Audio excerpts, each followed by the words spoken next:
The 2025 H1 season launched on May the 17th with the annual preseason test event in Tri-Cities, Washington. It was an impressive debut for the newly formed BWR racing team as Andrew Tate in the U91, the Miss Goodman Real Estate, posted the fastest mark of the day at over 163 miles per hour. Teammate Dave Villwock in the U27 Miss Apollo was second fastest with a lap over 160. Gunnar O'Farrell gave the Tri-Cities crowd a scare when he took flight in the U21 Miss Lake Ridge Paving on the backstretch. Thankfully, O'Farrell avoided serious injury and the boat sustained only minor damage. The racing action formally kicked off on June 6th through the 8th at the Southern Cup in Guntersville, Alabama. It would be the H1 debut of rookie driver Brandon Kennedy in the U6 Miss Madison, though mechanical problems would delay his driver qualification until Madison. Qualifying saw Andrew Tate threaten the Guntersville course record, posting a lap at over 171 miles per hour. He was just 0.2 of a mile per hour short of the record set 2 years prior. Racing got off to a rough start when a crash involving Dave Villwock in the U27 Miss Apollo caused the first heat to end before completing a full lap. The Miss Apollo hit a wake and flew through 2 rooster tails before cartwheeling to a stop. Villwock was able to escape without serious injury.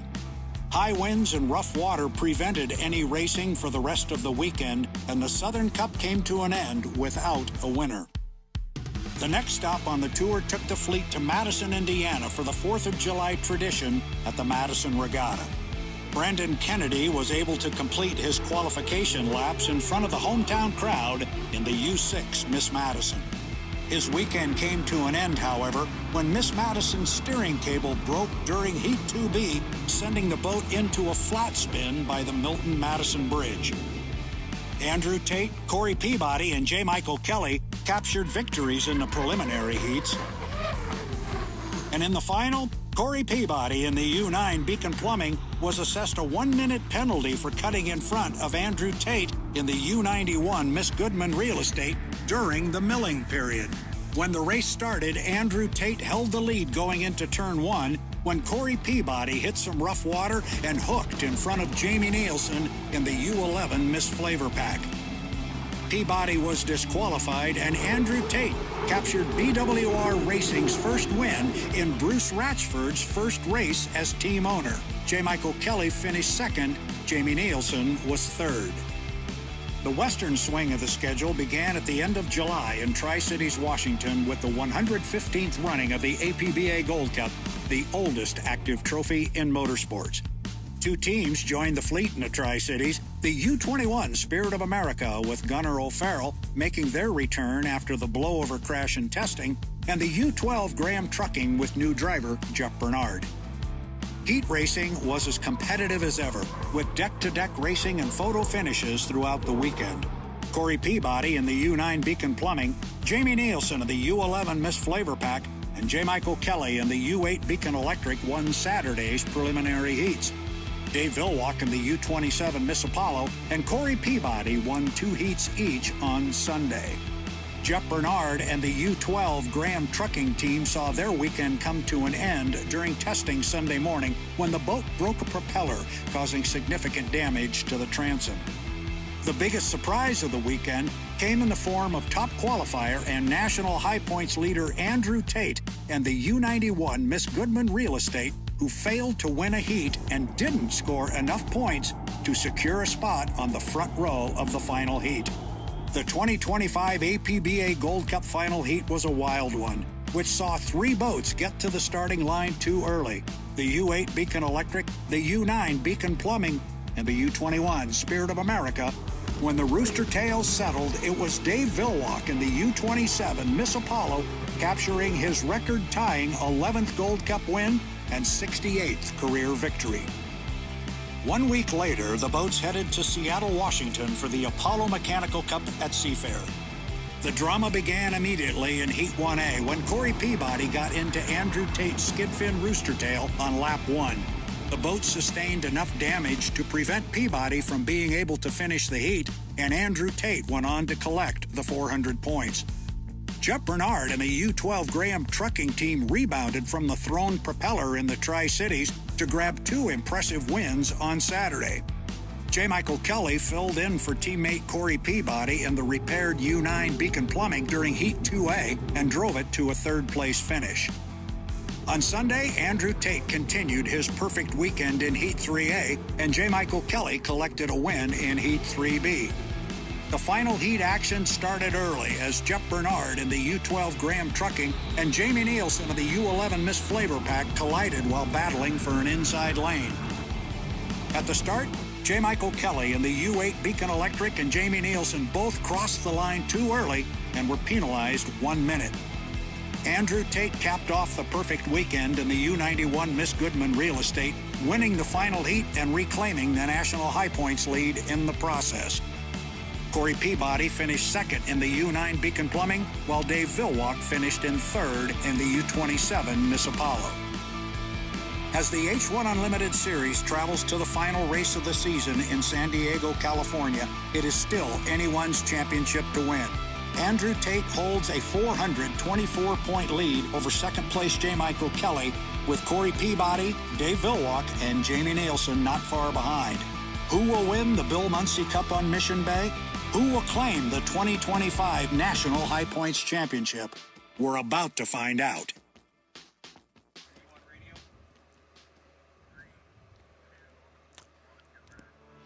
Good morning, race fans, and welcome to San Diego, California, and beautiful Mission Bay. My name is Brad Luce with H1 Unlimited, and we are getting ready for day 2 of 3 at the 2025 San Diego Bayfair, presented by Samson Rope. Samson, the strongest name in rope. Again, Brad Luce here. I'm running solo so far this morning, but I'm going to be joined later on in the day by Tanner Faust. He will be up here with me on my broadcast position on the start-finish line here on beautiful Mission Bay. We've got an outstanding view of this 2.5-mile race course, and we've got an awful lot of work to do. Not only are we going to crown the Bill Muncey Cup champion here on San Diego's Mission Bay, but we're also, because this is the final race of the 2025 H1 season, we are going to crown our National High Points champion. And there are lots of different scenarios in play here as we're going to crown that champion, and we will keep you apprised of the numbers all weekend long. As I say, it is day 2 of 3, and it right now is early in the morning. We are just getting ready for an opening test session here on Saturday morning, and then we're going to go racing here today with 3 heats of competition for our H1 Unlimiteds, and that's going to tell us a lot about who might walk out of here with the National High Points Championship. I can tell you right off the top that the magic number for Andrew Tate is 1,537 points. Now, what that means, if you follow baseball at all and you know about magic numbers, that is Andrew Tate's magic number. Any combination of points accrued by the U91 and Andrew Tate, or any combination of that with points that are not accrued by the second place boat and team, will give him the National High Points Championship. We will talk you through that and have all the scenarios for you as we go racing. But then aside from all of that, it is the Bill Muncey Cup on San Diego's Mission Bay. It is right now an overcast day. We have some marine layer that has moved in off the Pacific Ocean, as it usually does here in San Diego. If it's similar at all to our activity of yesterday, we would expect by early this afternoon the skies to be blue and this to be the beautiful area that indeed it is. Again, this is Brad Luce with H1 Unlimited. We are getting ready to go testing. I understand we have a number of boats in the water. There you are. You're seeing on the monitor there as you look down pit row. You can see the U11, the FLAV-R-PAC with Jamie Nilsen. That boat is in the water. They have been sitting there for about 10 minutes. The officials are just down to my left. They are checking to make sure the course is all in order. We've got San Diego Bayfair personnel, water situational personnel here just to my left. They are making sure all of their patrol boats are in order, and once they are, we will bring H1 Unlimited hydroplanes out on the 2.5-mile Bill Muncey race course. We had a very busy day yesterday. We had a very active test session for our 5 H1 Unlimiteds that are here. We then got into a qualifying session that was hotly contested with many fast laps on this 2.5-mile course. And let's take a moment now and let's walk through that qualifying ladder from yesterday. And you're probably not going to be surprised if I tell you our top qualifier for the 2025 San Diego Bayfair presented by Samson Rope. If I tell you the top qualifier was the U91, Andrew Tate in the Goodman Real Estate. He turned a hot lap in qualifying of 163.666 miles per hour, 163.666. He claimed the 100 national high points for the fastest qualification time. Second place, again, BWR Racing, a very strong day yesterday from Dave Villwock. In the U27, the Miss Apollo, Dave toured the 2.5-mile course with an average speed on his hot lap of 161.783. So just a little under 2 miles an hour slower than his teammate Andrew Tate. 161.783 for Dave. Third on the list was Corey Peabody in the U9. He came out and tried to knock down Dave's time and take a shot at Andrews, but he couldn't get there. The quick lap for Corey Peabody, 160.702 miles per hour. Our fourth boat on the ladder was Corey's teammate J. Michael Kelly driving the U8, the Beacon Electric. He had an average speed of 159.591, 159.591 for the Beacon Electric. Rounding out our 5-boat qualification was Jamie Nilsen on the U11, the Miss FLAV-R-PAC, with an easy run at 148.233. So there's the qualifying ladder. That's the order. It was the 91 on top, followed by the 27, then the 9, the 8, and the 11. Top qualifier, 163 and change. Jamie Nilsen rounded out the 5 boats at 148.2. You are looking at the pit area there. Our camera team's down there. There you get a good look at the boats in the water. I see on the far left down there, we've got the U27 and Dave Villwock. That boat is in the water. You see the extended saltwater snorkel there tipped forward. That boat is just on the other side of the blue and yellow boat there. That would be the U11 FLAV-R-PAC who is in the water. It does appear, if I'm looking at it right, that perhaps the lid is down on Jamie Nilsen. I would expect he would be the first boat to come out. He does not have to come out by himself. He could be joined by one of the other H1 Unlimited hydroplanes. And then, of course, in the foreground, you see the U9, Corey Peabody's ride, the Beacon Plumbing. Should remind our folks that last year here on San Diego's Mission Bay, it was the APBA Gold Cup that the teams were racing for, in addition to a National High Points Championship. And Corey Peabody walked out of here with the victory 1 year ago. And now you see just behind the U9 of Corey Peabody, you see the red and yellow of the U8 Beacon Electric being set into the water. So we're going to have 4 of our 5 H1 Unlimited boats on the water here. And if the camera were to move a little to the right, we might also have the 91 in the water. I'm just not seeing it there on the monitor. But we've got 4 boats clearly in the water and getting ready to go. As soon as our San Diego Bayfair people deem that the course is safe and everybody is in place, we will open it up and have running on the water. We've got 5 boats here on the H1 Unlimited side this weekend, so we will be running a round-robin format. We're not going to run a Heat 1A and a Heat 1B and a 2A and 2B, as many fans might be aware of. We've got the 5 boats, and so the plan here, as Jamie Nilsen spools up the Lycoming turbine engine, and he is away from the dock. Jamie Nilsen is coming out, qualified yesterday at 148.233 miles per hour. Jamie Nilsen away from the dock. But back to this round-robin format.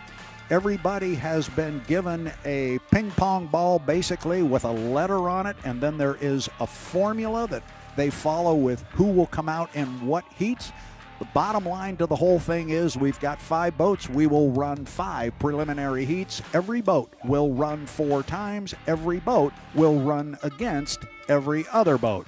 So we'll keep an eye on that as we go through. But right now, the stage belongs to Jamie Nilsen of the U11, the Miss FLAV-R-PAC. And here comes Jamie down the front straightaway, and you're going to get your first look at this 2.5-mile Bill Muncey racecourse here on San Diego's Mission Bay.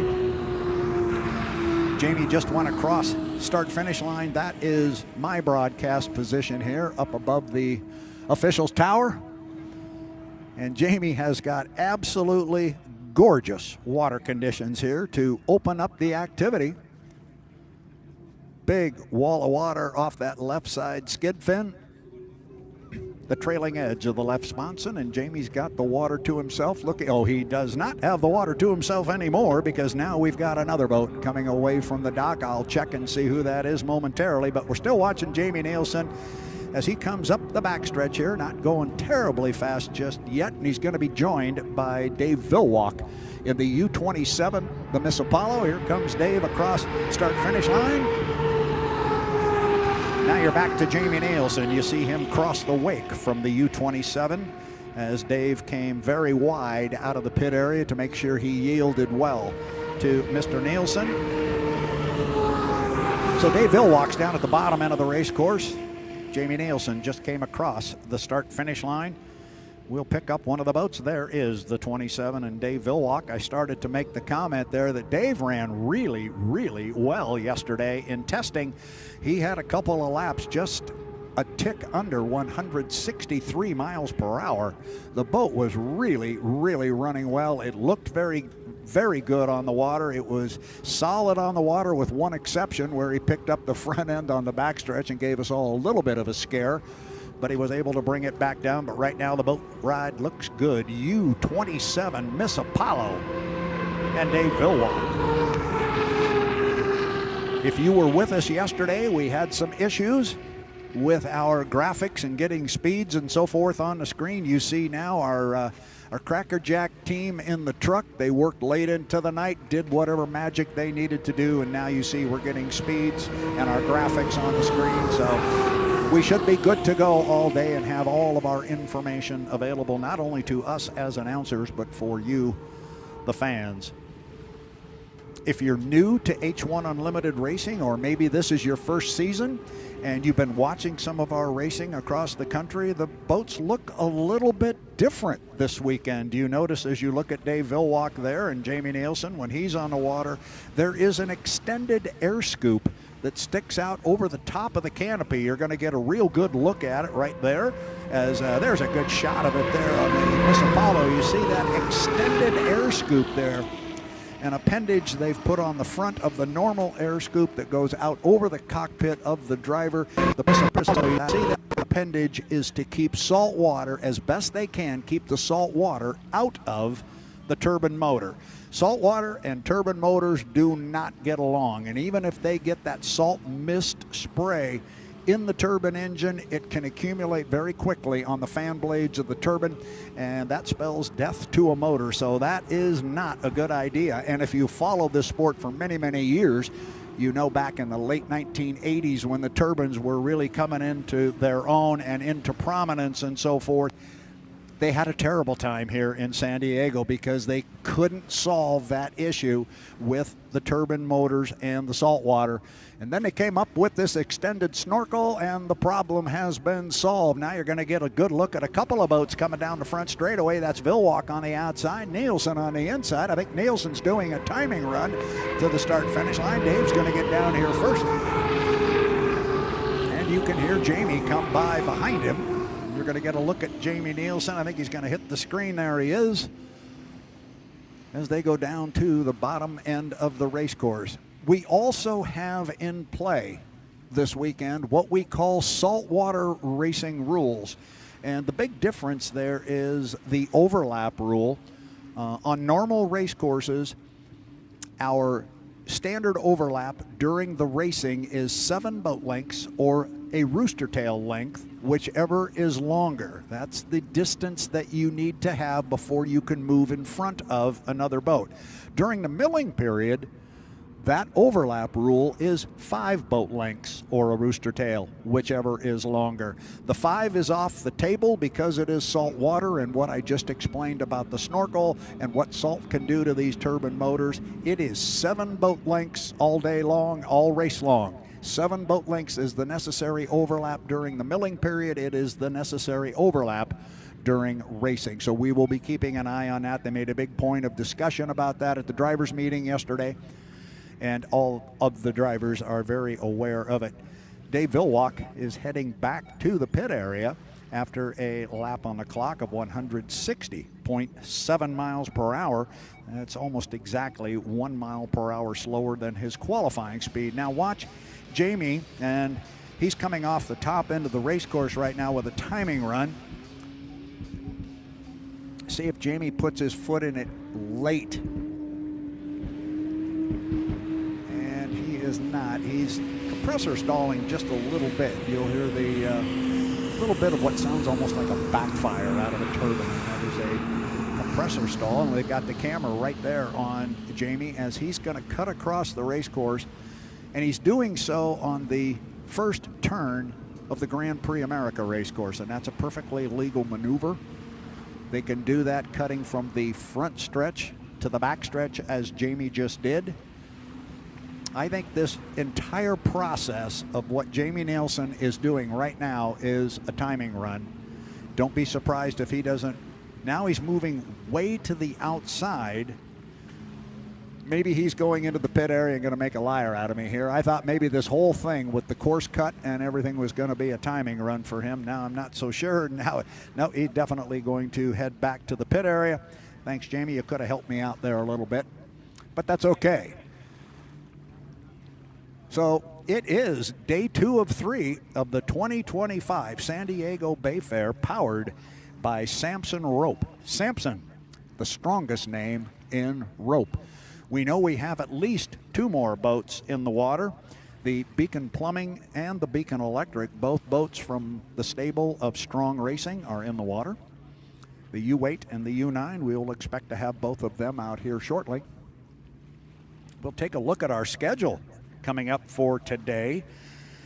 It is Saturday. It is day 2. Right now we have an open testing session, and it's running from 8:50, and it's on the schedule until 9:50. And by an open testing session, we mean it is open to all classes of race boats, and they will yield to the H1 Unlimiteds to open the test session as we are now. And I think I just caught a glimpse of the pit area there, and I thought I saw the U91 was in the water. There you see the U9 of Corey Peabody there, the white boat to the right of the screen. And in fact, Corey's going to come out right now. The lid is down on that boat. And I thought perhaps I saw the 91, but maybe not. Not important. If they come out, we will definitely be on top of them. Here comes our 3rd fastest qualifier, and a boat that is almost deck to deck in national high points with teammate J. Michael Kelly in the U8, the Beacon Electric. Corey was out yesterday, qualified the boat 3rd fastest at 160.702 miles per hour. Taking a look at that schedule, I mentioned open testing until 9:50. We're going to have our 1 leaders on the water. They are going to be on the water at 9:50. Then scheduled to go at 10:10 is our Grand Prix Heat 1A. 10:30 is Grand Prix Heat 2A. That's the way it's on the schedule. 1A, then 2A, and then at 10:50, we'll have our Heat 1 of H1 Unlimited Hydroplane Racing. And this boat, Corey Peabody, the U9 Beacon Plumbing, will be a part of that Heat 1. Heat 1, looking at the rundown, it's going to be the U8, the Beacon Electric, the U9, the Beacon Plumbing, the U11, the Miss FLAV-R-PAC, and the U27, the Miss Apollo with Dave Villwock. So it'll be the 8, the 9, the 11, and the 27. Looking at Corey running up the backstretch, and he's going to go just behind that famous island out in the center of our race course. Here in San Diego, Corey came out yesterday. He tried to improve his qualifying speed, but he just couldn't quite catch Dave Villwock, and he was hoping to get past Villwock, sure, number 1, but he really wanted to take a swing at Andrew Tate, because he is in a points race. Corey came into this event 436 points behind behind Andrew Tate in the national high points. And we've talked about it many times during the season. Corey Peabody is not a big fan of being in second place. Corey through the bottom end of the race course. You might hear us refer to that as the I-5 turn. It is down toward the north end of the race course, down toward Interstate 5 as it heads north and south between San Diego and, well, basically between the Mexican and the Canadian border. Interstate 5. Getting a good look at Corey there as he comes up the backstretch and kind of comes almost straight at you, and you can look underneath that hydroplane and see him running on that cushion of air. There's the shot off the start-finish line. This is where yours truly is hanging out right now. This is the view I've got if I just lift my eyes right there as he crosses the start-finish line. And now Corey at speed hangs it left on the GP course, and we'll head over to the backstretch again, a perfectly legal maneuver. And again, for our new fans, we talk about cutting the race course, it being a legal maneuver. Why would Corey want to do that? Why would he ever want to cut across the race course? It's because of a couple of things. Number one, our racing format and our starting procedure is all done on a clock start. So you have to put your boat in a specific spot on the race course that you determine at a specific point in time, and then you know how long it will take you to get to the start-finish line from there. The underlying theme to all of that is when our boats come out on the race course to compete in their heat races, they do not know what lane they will be in. They fight for lanes, and so there is this positioning that's going to go on during the race before the race, the 5-minute period before the start. Drivers will be jockeying for position and trying to get an advantage against their competitors. We'll keep an eye on Corey there. I think he's going to, no, he is going to stay on the race course. I think he's going to maybe come charging down the front straightaway. When he does, he's going to encounter his teammate, J. Michael Kelly, who has come away from the dock in the U8. See when Corey decides to put his foot in it. If he does, it's interesting, we saw some of this in Seattle. Usually we see timing marks from the center of the top corner down to the start-finish line. But in Seattle, we saw a lot of boats not accelerating until they got halfway between the exit of the top corner and down to the start-finish line. And it led to some interesting starts at the Seattle Seafair a month ago. Might we see some of that this weekend, as we've seen some of those steps and maneuvers being handled? It's all about strategy. Up the backstretch, J. Michael Kelly, U8, the Beacon Electric. Mike's going to be in our first heat of the day. There you get a good look at J. Michael Kelly up the backstretch. You see, when we talk about these boats running on a tunnel of air, that's exactly what you just got a good look at right there through the air traps of the U8. Mike is off the top end of the race course, pretty much hanging in lane number 1. Mike likes to fly the boat, and you see it right there, just picking up the sponson there and holding it up above the water. Mike's one of the very best at it. He likes to get that boat up completely out of the water and just hang it there. And of course, that's how you can achieve top speed, because anytime you're touching the water, you are creating drag and friction and all that good kind of stuff. Fly the boat as high as you want. It'll help you go a lot faster. Fly it too high, and we all know what can happen. It can be disastrous. So you get a good look there at Mike. Boat riding high. There you see the tunnel of air again. You can see the propeller shaft coming out the back of the boat there. And when these boats, you hear the conversation and the comments made many, many times that these are what we call 3-point hydroplanes. When they are running at speed and running properly, the boat is touching the water at 3 distinct points as Mike really flies the front. You look at him lift it up and just hang it there. You're touching the water at the trailing edge of both of the sponsons. Those are the sides of the boat at the center area there that move forward. the pontoon-like things if you want, but they are the sponsons. You want to touch the water at the trailing edge of each of those two and the propeller, thus the 3 points of contact with the water when the boat is running correctly. And we've lost Corey Peabody. He did not sound well when he came across the start-finish line. He cut the race course on the GP course, and now we see Corey Peabody's boat is dead in the water right where Mike is right there. I think you just saw him flash by. Corey is on the outside of the race course. Mike went by him on the inside, and Corey has popped the lid, and he is going to have to get a tow back to the pit area. So not the way Corey Peabody wanted to start race day, with his boat dead in the water in the backstretch. Mike is going to take he does not appear to be coming back to the pit area. It's a different angle here for me this year up at the start-finish line versus being on the pit tower. And I'm not quite sure with the angles I see of the boats when they're going to come back toward the pit area. But Mike is going to stay on the course. He's coming off the top end there, you see. Now, watch to see when he starts to accelerate. Now, he had already straightened himself out before he started to accelerate to bring his boat to the line. And now he's trying to come down here at full song. J. Michael Kelly with a timing run in the U8. The Beacon Electric, a timing run, meaning how long did it take him from the moment he accelerated to get to the start-finish line. And he's got spotters here on the beach and on the shoreline that are going to record exactly how long it took him to do that from that point. So when we're out here with 6, 7, 8, 9 seconds before the start, his radio man can radio to Mike, okay, go, put your foot in it, and he should be at the start-finish line when the clock strikes 0, and that's the name of the game. Get across the start-finish line before the clock strikes 0, you incur a 1-minute penalty, and you're not going to win. If you are 2 seconds late, conversely, you're going to be behind the field. You're going to trail them into turn 1, and again, you are probably not going to win. Now watch Mike here. You will see him pass Corey right about now. There's Corey Peabody.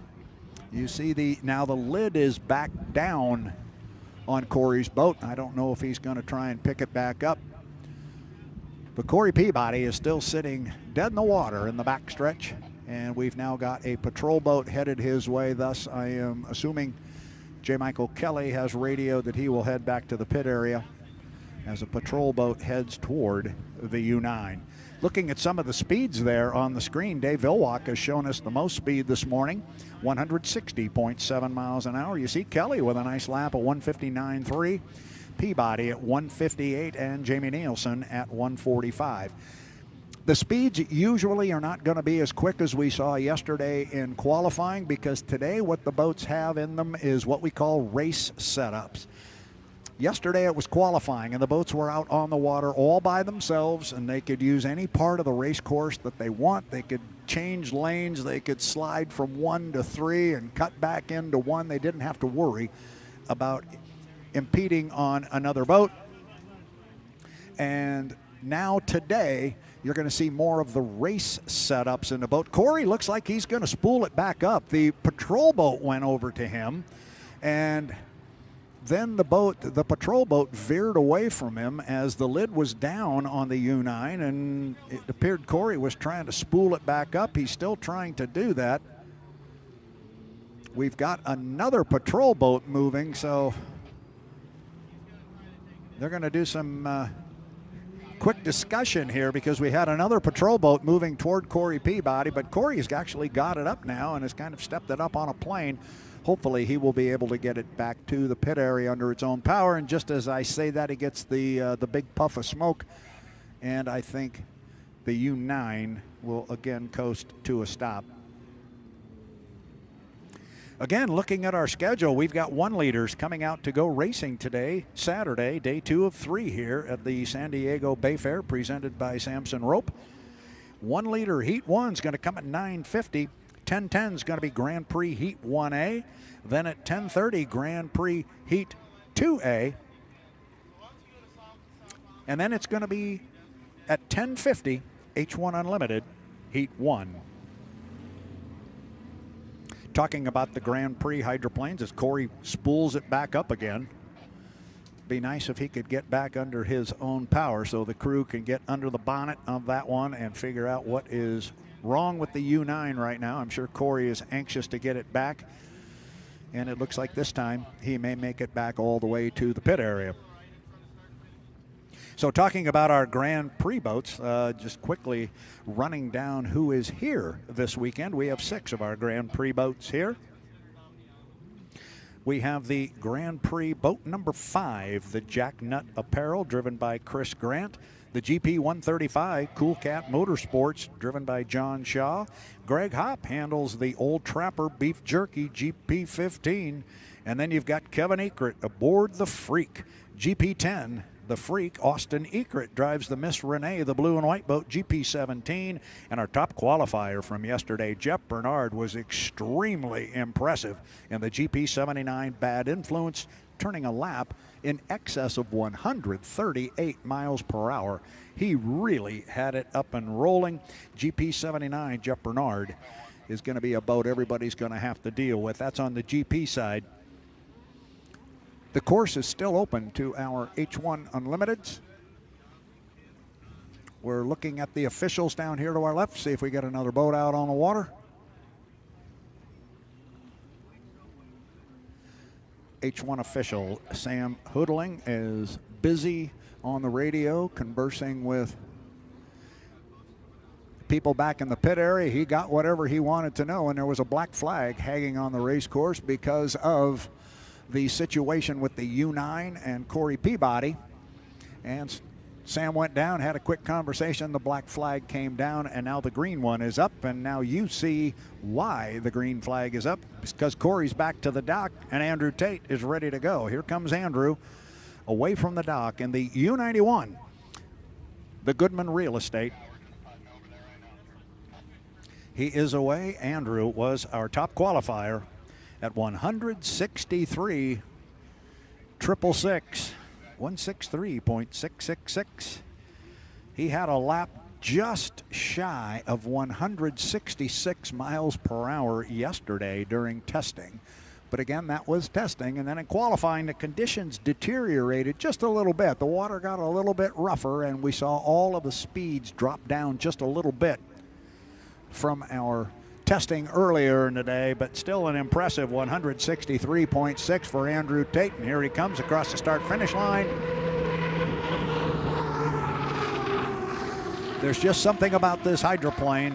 Ever since July of 2018, when this boat was launched in the Tri-Cities of Washington on the Columbia River, everybody knew this one was going to be a rocket. It was quick right out of the box, and it has been quick ever since, whether it's running as the Goodman Real Estate or back in the day when it was the Miss Home Street. This one is a rocket. Goodman Real Estate, the boat is owned by Bruce Ratchford, BWR Racing. Ratchford Racing had a nice conversation yesterday with Mr. Ratchford. He is excited to be here. He has never been to San Diego before to see a boat race, so he is seeing his first. And like he said, yeah, we've won the 3 races before with our 2 boats, but he says, I really want this one. And I've been saying it all season long. I'll continue to say it. If you ever have the opportunity to get introduced or introduce yourself to Bruce Ratchford, do not pass it up. He is delightful, and he loves to talk to fans and anybody who wants to talk hydroplanes, especially when he's talking about his driver, Andrew Tate, young man out of Canton, Michigan, aboard the 91, the Goodman Real Estate. Andrew's, at least so far, appearing to put a hot lap on the clock here off the bottom end of the race course, and now he starts up that long straightaway. He's running right straight at the pit tower. He's running right at the pit area, and there's that camera in the pit area right there looking underneath the hydroplane. See the propeller shaft back there underneath the boat. That's the tunnel of air, the air trap that they talk about. And then he gets to the entrance pin to the corner, and he hangs it on the hook, as we like to say, that skid fin, that great big metallic appendage that is at the trailing edge of the left side sponson that holds him in his groove, holds him in his lane, the skid fin. Andrew across the line. We'll see what kind of a speed we get. The fastest lap we've seen so far, Villwock, 160.7. And how about a 161.646 miles per hour? 161.646. There's your quickest lap of the test session this morning. Again, he qualified yesterday at 163.6 miles an hour, and these speeds really mean nothing. They just mean something to the crews and the driver that they like their setup, or maybe they don't like their setup for the first heat of racing that they will get involved in today. Andrew's going to run a second hot lap here. He's up at the top end, as you see, with the pit camera there. Now we switch back to our start-finish line camera. Jared Meyer doing a great job up in the bucket truck behind us. He's way up above us, getting these great shots of the hydroplanes coming down the front straightaway. Andrew Tate, the Goodman Real Estate, with another quick one.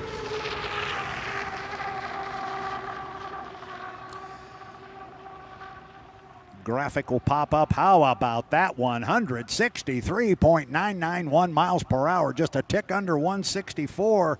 And I said, well, you may not see speeds like we saw yesterday in qualifying, because this is a race setup. He qualified at 163.6. He turned that one 163.9. So there is a hot one from Andrew Tate, and that sends a message up and down pit row that the 91 is somebody you're going to have to deal with. Andrew's still on it at the top end of the race course. Got that big wall of water coming off that left side skid fin. Now we'll see what lane he comes out. He's going to come out to about lane number 2.5. Andrew Tate going to come down. This looks like a qualifying run, the way he's put three hot ones together here. Andrew Tate. Boat just looks and sounds terrific. So we'll get a lap number 4, 164.268 miles per hour. He just ticks it up again, and now he's pulled his foot as he gets down to the bottom end of the race course at the I-5 turn down there. Wow, that was impressive. 164.269 miles per hour.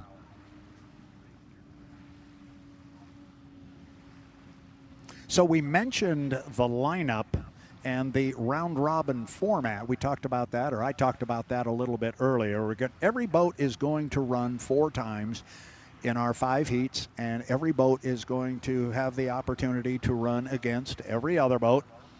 And that's how the round-robin format works, which means in every one of our heats, one of our 5 boats is not going to compete. Andrew Tate in the U91, he gets his bye, if you will, in the first heat. Boy, Andrew's real wide off the top end of the course, and this is a timing run down to the start-finish line clock. I mentioned we saw some guys taking wide lines yesterday. He was one of the guys, and here he is again. Andrew Tate right up against the outside course marker as he makes a hot run down to the bottom end of the race course. We saw yesterday Andrew Tate and Corey Peabody both doing a lot of testing yesterday right up against the outside course marker. You get a speed there on lap 5. You see it there at 118 miles per hour. Obviously a whole lot slower. If you remember, after his hot lap number 4, Andrew went down to the bottom end of the race course, pulled his foot out of it, and then was working on a timing run. You're looking at the boat coming up the back straightaway. Obviously not a big rooster tail coming out of the U91 as Andrew runs slowly up the backstretch. We'll see if he wants to continue around the race course or maybe make another run at the clock, and I think he's going to make another run at the clock. The key here is to watch when he puts his foot down, and then his spotters will start the watch. Maybe he clicks it right here at the exit pin, and boy, this time he's tight to the buoy. He still hasn't accelerated, and now he does. So again, he had the hot run on the far outside. This time, he was tight on the buoy row, and he didn't accelerate until the exit pin. So a couple of different start procedures there for Andrew Tate. His radio guys will write all those times and spots down because, again, when we go racing H1 Unlimited style, the boats do not know what lane they will be racing in. So you've got to have alternate plan A and B and C and you've got to have a plan for whatever lane you end up getting pushed in. You may leave the dock hoping to be in lane number 1 or lane number 4, and then somebody else might have other ideas and you will end up in a different lane. So you have to have a number of different plans up your sleeve.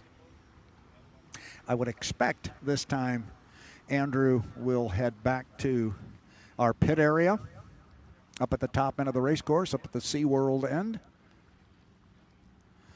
Again, it's the 2025 San Diego Bayfair presented by Samson Rope. Samson, the strongest name in rope, as Andrew Tate will head back to the pit area.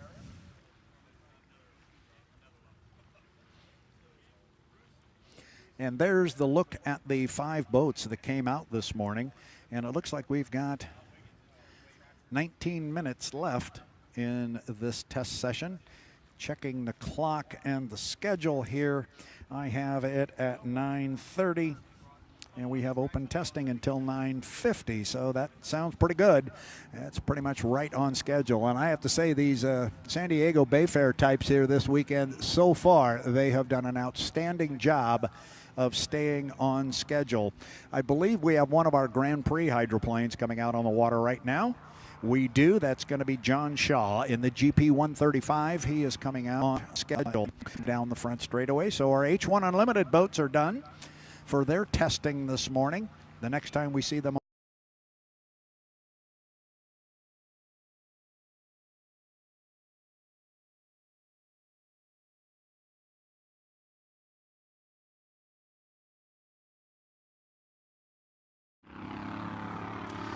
And again, if you are new to boat racing, here is an entirely different sound. Suddenly, you've got an automotive-powered hydroplane on the water. As you hear John come by, and he will turn immediately because the GP course is 1 2/3 miles. So they turn right after they cross the start-finish line. He will take his time warming up the motor in that Grand Prix hydroplane.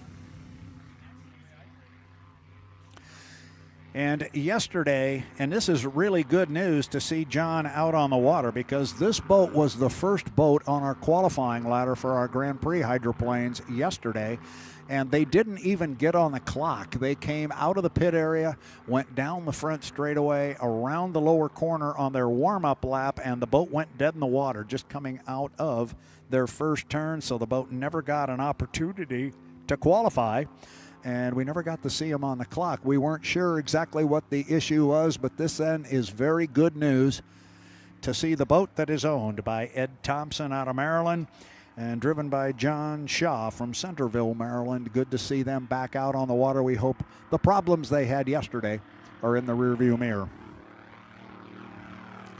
Cool Cat Motorsports, good-looking hydroplane, GP 135.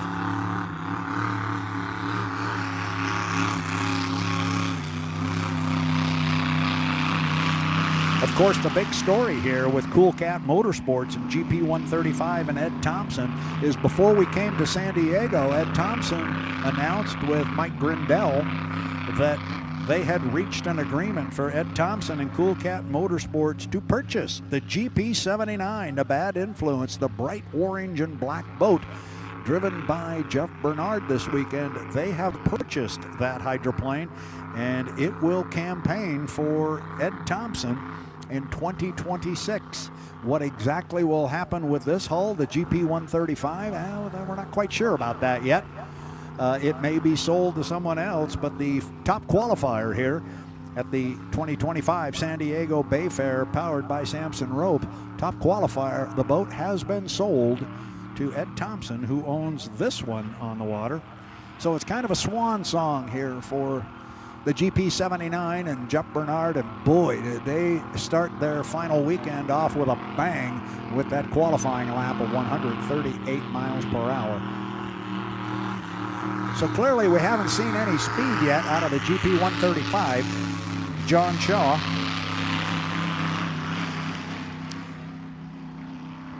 But clearly there is nothing that he, the driver, is sensing is wrong. If it was, I am sure he would take the boat back toward the pit area. So apparently everything is going well, at least at this point. He just has yet to really put his foot in it. And heads up the backstretch slowly. John Shaw, GP 135, Cool Cat Motorsports.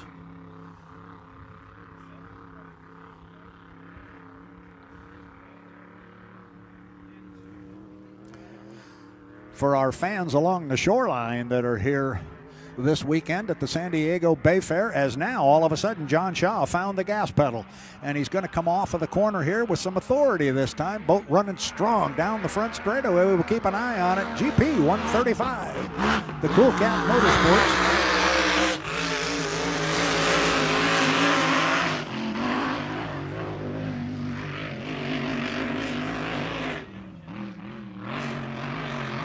Saw the boat picking up there a couple of times as he was through the lower corner, and you could see him almost pulling that skid fin completely out of the water.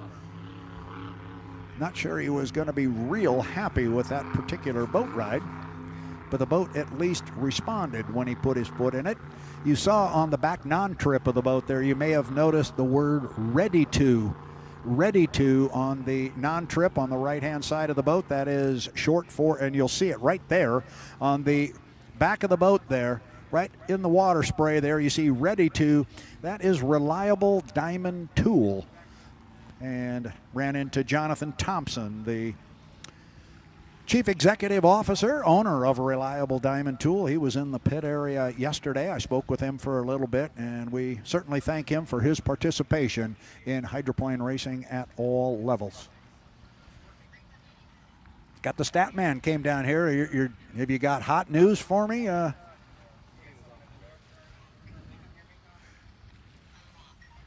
John Shaw was the 2025 F2500 champion in the F92 Tenacity. Okay. Well, yes, that's HRL. The Hydroplane Racing League F2500 class, John Shaw.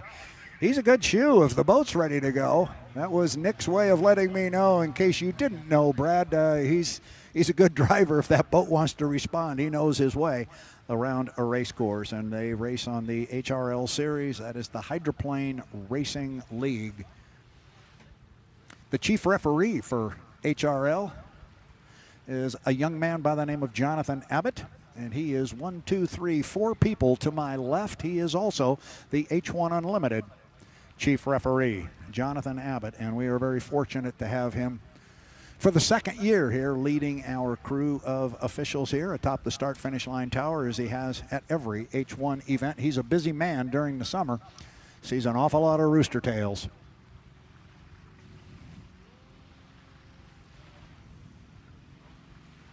So you're looking at the pit area.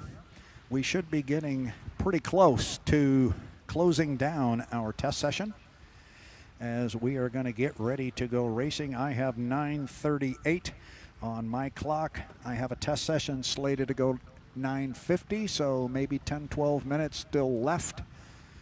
Looking at the pit area there, it's tough to see, but I'm not seeing any boats in the water just yet. The pit area there where the cranes are has got the 1 liters, the Grand Prix hydroplanes, and our H1 Unlimiteds. And then to the right of those cranes is the Southern California Boat Club classes, and they've got flat bottoms, cracker boxes, lots of boats that they will be putting in the water between heat racing of our other classes. I started to talk about it, but our San Diego Bayfair personnel, if you are here on the shoreline of beautiful Mission Bay, you are going to be kept entertained. If you like action on the water, there is going to be plenty of it. And there you see another piece of the action here on San Diego's Mission Bay as you're looking at the jet skis. Now there looks like a wild race course, and they were out yesterday for quite some time. That is basically directly across from us, and outside the race course on the backstretch side, they are running the jet skis, and they've had them going so far throughout this weekend, and they've been running almost constantly and non-stop. So again, so much going on here at the San Diego Bayfair, presented by Samson Rope, the strongest name in rope.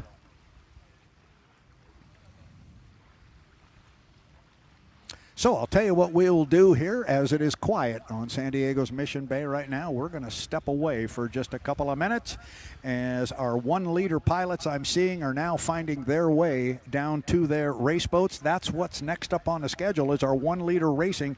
It's slated to come at 9:50. I see on a couple of my other monitors, I see some of the drivers that are headed toward their boats to get ready for that. We will step away. We will be back, however, very, very shortly. So don't go away. We will come back, and it will be 1-liter.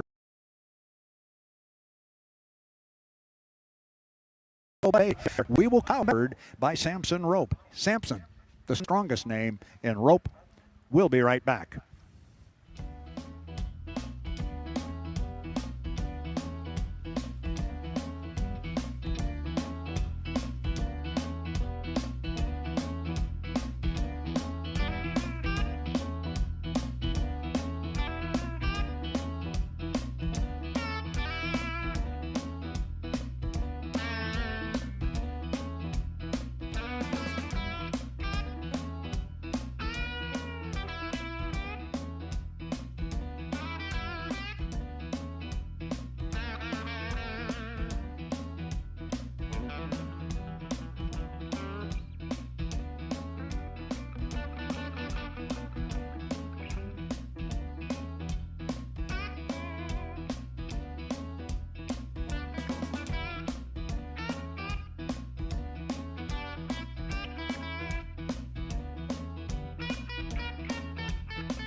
Welcome back to San Diego's Mission Bay. Race fans, we are getting ready to go racing Grand Prix style here with Heat 1A at the 2025 San Diego Bayfair, presented by Samson Rope. Samson, the strongest name in rope. Ladies and gentlemen, we've got Heat 1A of our Grand Prix America hydroplanes on the water, and by virtue of a 138 mile per hour qualification lap, Jeff Bernard in the bright red and black GP79, the Bad Influence, is going to be in lane number 1. He is going to be joined in this particular heat by the GP10, the Freak, and that's the boat right there in the foreground. That's the GP10. You see Jeff Bernard behind him, and then on the outside, it is going to be Grand Prix boat number 5, Grant Racing. It runs out of the name of Jacknut Apparel. It is driven by Chris Grant. So you got Grant on the outside. You've got Kevin Egret in lane number 2. Jeff Bernard is on the inside. We are coming up on 1 minute. 1 minute until the start. This is not a fight for lanes format, so these guys know what lane they're going to run in for each of the heats when they come out. And the whole idea in Grand Prix racing is to put your boat on an inside lane for the final heat, which is a winner-take-all final. So it is a process of winning your way inside. It is the first heat here for Grand Prix America at the 2025 San Diego Bayfair, presented by Samson Rope. We are inside 30 seconds. 30 seconds to the start. We'll go 3 times around this 1 2/3 race course.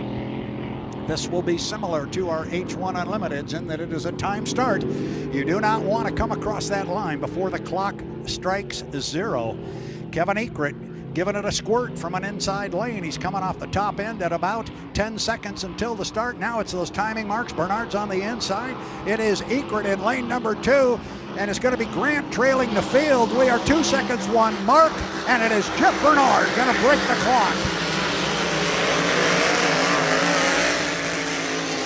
Bernard got the jump on Egret at the start-finish line. Both boats were clearly legal based on the clock we had on our screen. And we are at the first of 3 times around the race course. And oh my goodness, what we are seeing already is Jeff Bernard and a GP79 showing that that 138 mile per hour qualification lap was no fluke. He has already opened up a good rooster tail and a half on the second place boat, GP10, the Freak, driven by Kevin Egret. It is all Jeff Bernard.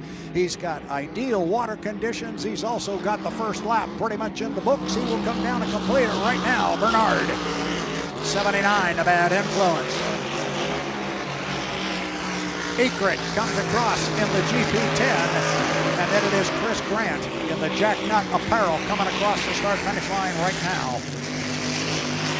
You're looking at Jeff Bernard as he flies the 79 up the backstretch, getting a good boat ride here, and he's got at least 3 rooster tails on Kevin Egret. He got the jump at the start, came out of the lower corner in first place and said, "See you later," and he is gone. Now it is just a matter of making sure he finds start corner.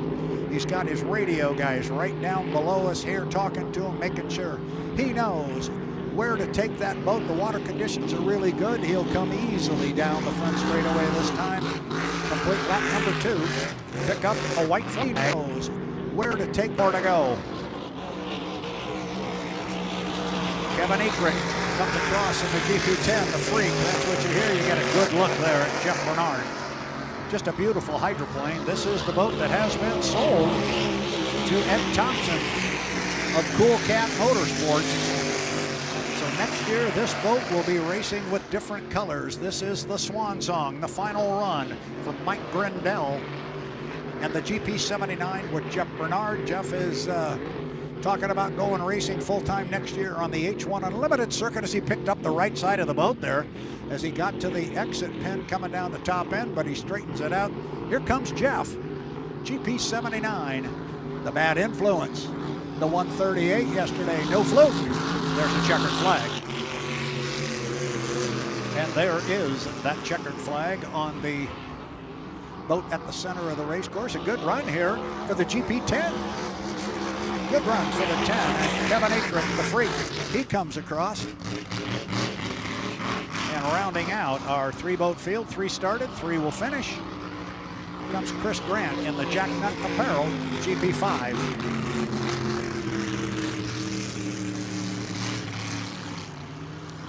So 3 up and 3 down, and just like that, Jeff Bernard says that 138 was legit. Man, did he drive away from the field. You're going to have your hands full having to beat that guy. But the way the Grand Prix America racing lays out, and we talk about winning your way to an inside lane, the next time these boats go out and run, they will invert the lanes, meaning Jeff Bernard, by virtue of that first place finish in Heat 1A, will move to the outside. But honestly, if he's got that much speed and that much dominance that he showed right there, if he's got that in the next heat, you're going to have your hands full. You get a good look at Jeff Bernard. He's popped the lid on the 79. He would like nothing more than to give Mike Grindell a win in his final race as owner of that particular hydroplane. As Jeff comes back to the dock, you see just to the left, you'll see the Cool Cat Motorsports there. That's the GP 135 driven by John Shaw. And it is that Cool Cat GP 135 racing team that is owned by Ed Thompson that purchased the orange boat, the GP 79, that just got back to the dock. So there's 2 teams that will become one after this weekend at the 2025 San Diego Bayfair, powered by Samson Rope.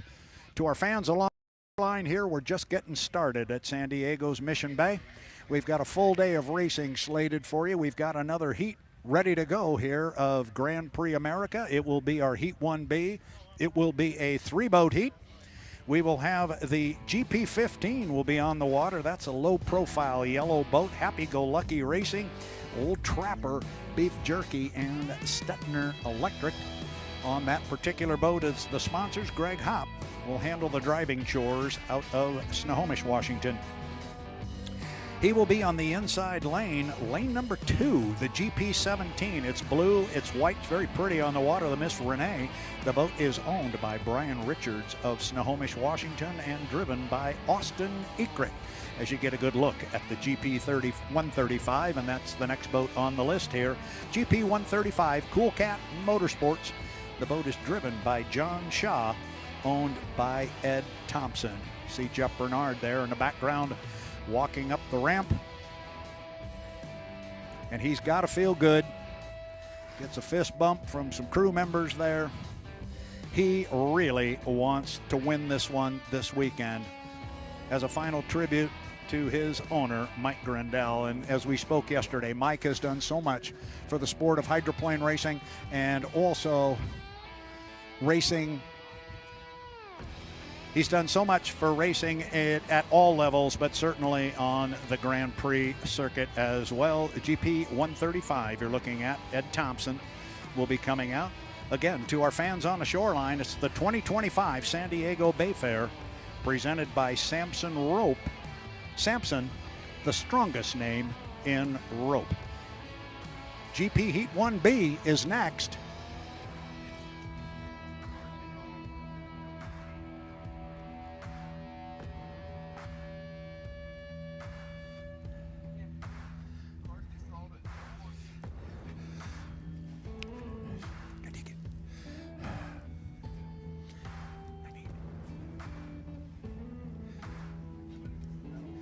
And here comes our Grand Prix America boats away from the pit area for Heat 1B. Getting a good look there at John Shaw as he cranks up the GP 135.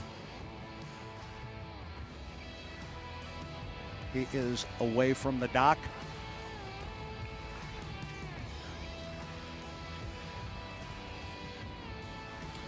John Shaw, these guys came out yesterday and unfortunately did not get to qualify. They came and were unable to even complete their warm-up lap, and therefore had no time recorded. That does not mean they can't run. They will compete in today's and tomorrow's Grand Prix competition here at the 2025 San Diego Bayfair. but they will start their journey this weekend on an outside lane by virtue of not posting a qualifying speed. So he is on the water. We're waiting for Greg Hopp in the GP15 Old Trapper Beef Jerky, and for Austin Ekrit in the GP17, the Miss Renee. I'm looking at both of those two teams' radio personnel right in front of me. I've got Richards Racing, which is owners of the Miss Renee, the GP17, which is yet to hit the race course. I see Greg Hopp is pulling away from the dock in the GP15 Happy Go Lucky Old Trapper Beef Jerky and Stetner Electric. They are away from the dock, as is the GP17 with Austin Ekrit. He comes away. So all three of our boats are up and running. You're looking at the top end of the race course there. You can see three rooster tails there. The one on the far right, that is John Shaw, and the Cool Cat on the left of the screen that just went down, that was Austin Ekrit. Now you're looking at him there. The blue and white boat, GP17, Miss Renee, had a good qualifying run yesterday, good enough to put him in lane number 2 in our Heat 1B. And look at John Shaw on the outside. He just came hammering into the lower corners. He burst onto the screen there.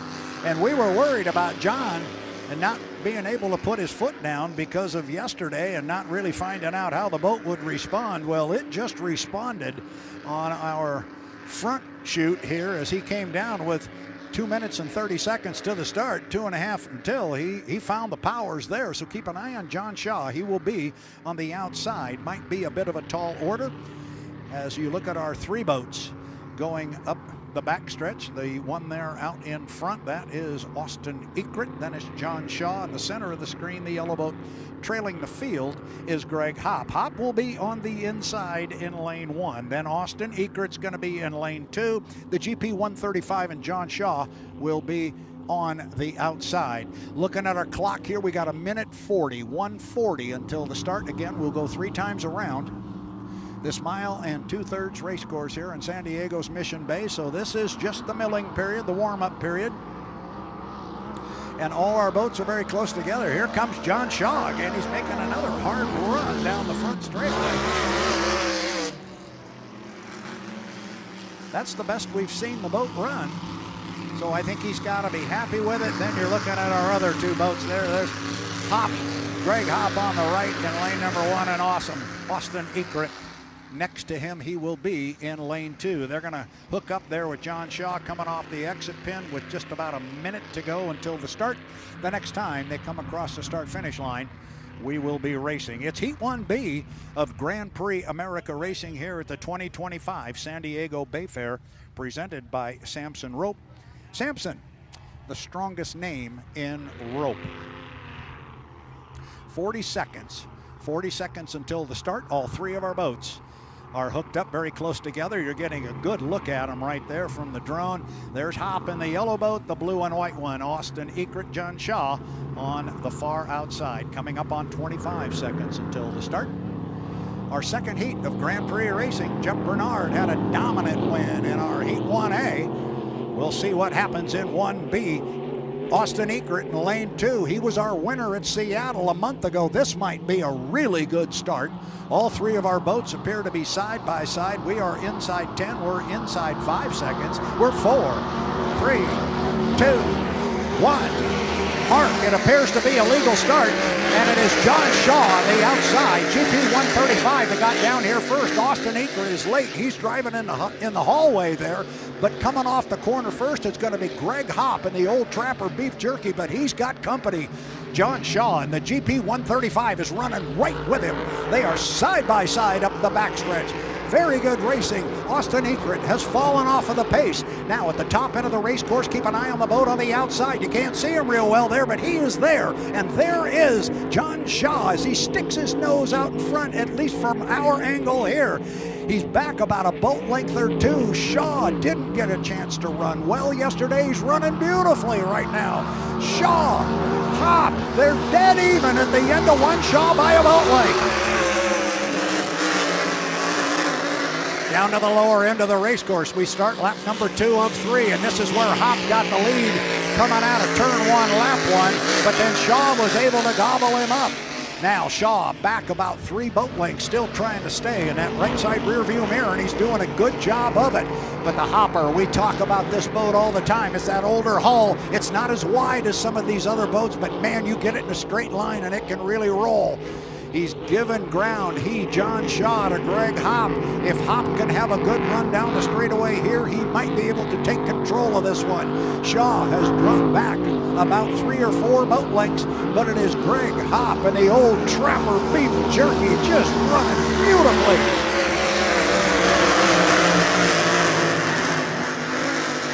Two up and 2 down for our Grand Prix here in our Heat 1B. And now Hopper's opened up about a 7-8 boat length lead. Shaw still doesn't want to let him go. At some point, I think John Shaw might pull his foot and say, okay, but he has not done that yet. Austin Egert comes by in the GP17 Miss Renee. He is in 3rd place, but up to the top end of the race course. Our leaders are up there, and it's almost a rooster tail now for Greg Hopp in the GP15 Old Trapper Beef Jerky. Snohomish, Washington, give it up. They've done it again. The Hops have put a winning hull on the water here, at least in this preliminary Heat 1B. It is Greg Hopp, GP15. And coming home in 2nd place, John Shaw, GP 135. He gave it a real effort. John Shaw, he gave it everything he had. The lane position was too much to overcome, and Greg was able to hold him off. And what happened to Austin Egert? There's Austin. He's about halfway up the backstretch, and the boat is dead in the water. Unfortunately, there it is right there. You see it on the screen. He's popped the lid. Tough break for awesome Austin Egert in the GP17. Tough break for Richards Racing on that one. They would love to have picked up, albeit 3rd place. They would love to have the 3rd place finish. Again, it's all about working your way to an inside lane in the final, and to be successful in that regard, you've got to score points. You've got to score positions in our heat racing. So that's a tough break for Austin Egert, but they will be back later in the day. Trust me, that boat is very, very fast. They were the winner, as I mentioned, a month ago on Lake Washington at the Seattle Seafair. But Austin found himself a little bit late at the start, and I think I mentioned when they came out of turn 1 on lap 1, he got himself in the hallway. John Shaw was ahead of him and to the right, and ahead of him to the left was Greg Hopp. And when those rooster tails start falling to the outside, you find yourself in a very narrow hallway, and it can get your attention. So a tough break there for Austin Egert. He's a very, very accomplished driver. He will make sure things are okay moving forward. Look for him to be strong later on. So they will take those boats, put them back on the trailer where they will have another draw, and we will get boats out here in a different lane order, in a different lane position, and we will go at it again. That will be a little bit later. But first up on the schedule, we've got to get Austin Egert, who is standing on the deck of the GP17, get him towed back to the pits. So looking at our schedule, next up, it is H1 Unlimited time, and it is Heat 1. And Heat 1 should be a good one on the H1 Unlimited side. Quite candidly, all of our H1 Unlimited and GP heats should be good. Heat 1 for our H1 Unlimited hydroplanes is going to feature J. Michael Kelly in the U8, the Beacon Electric. His teammate Corey Peabody in the U9, the Beacon Plumbing. The U11, Jamie Nilsen in the Miss FLAV-R-PAC. And Dave Villwock in the U27, the Miss Apollo. So it'll be the 8, the 9, the 11, and the 27. Kelly, Peabody, Nilsen, Villwock.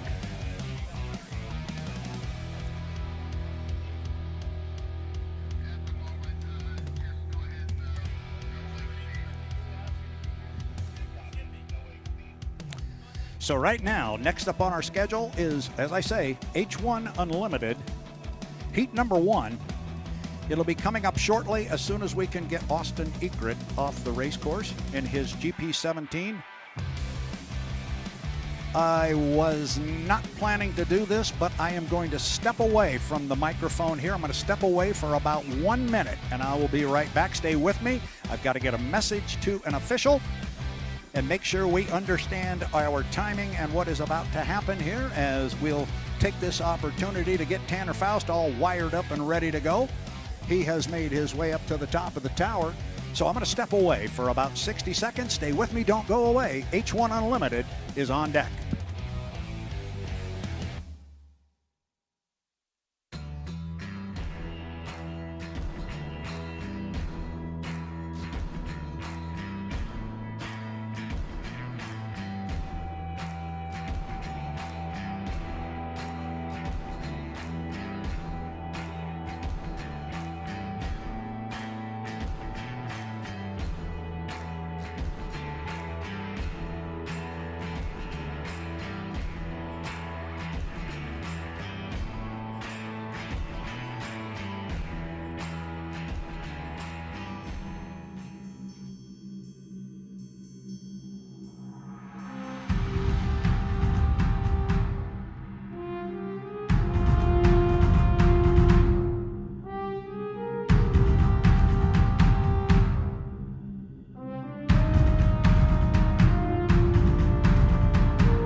The 2025 H1 season launched on May the 17th with the annual preseason test event in Tri-Cities, Washington.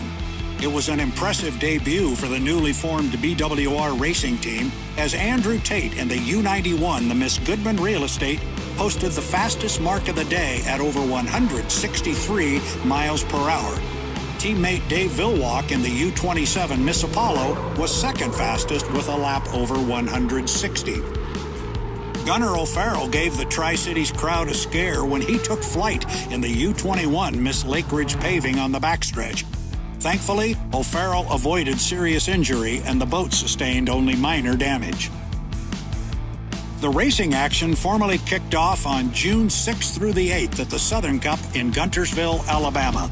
It would be the H1 debut of rookie driver Brandon Kennedy in the U6 Miss Madison, though mechanical problems would delay his driver qualification until Madison. Qualifying saw Andrew Tate threaten the Guntersville course record, posting a lap at over 171 miles per hour. He was just 0.2 of a mile per hour short of the record set 2 years prior. Racing got off to a rough start when a crash involving Dave Villwock in the U-27 Miss Apollo caused the first heat to end before completing a full lap.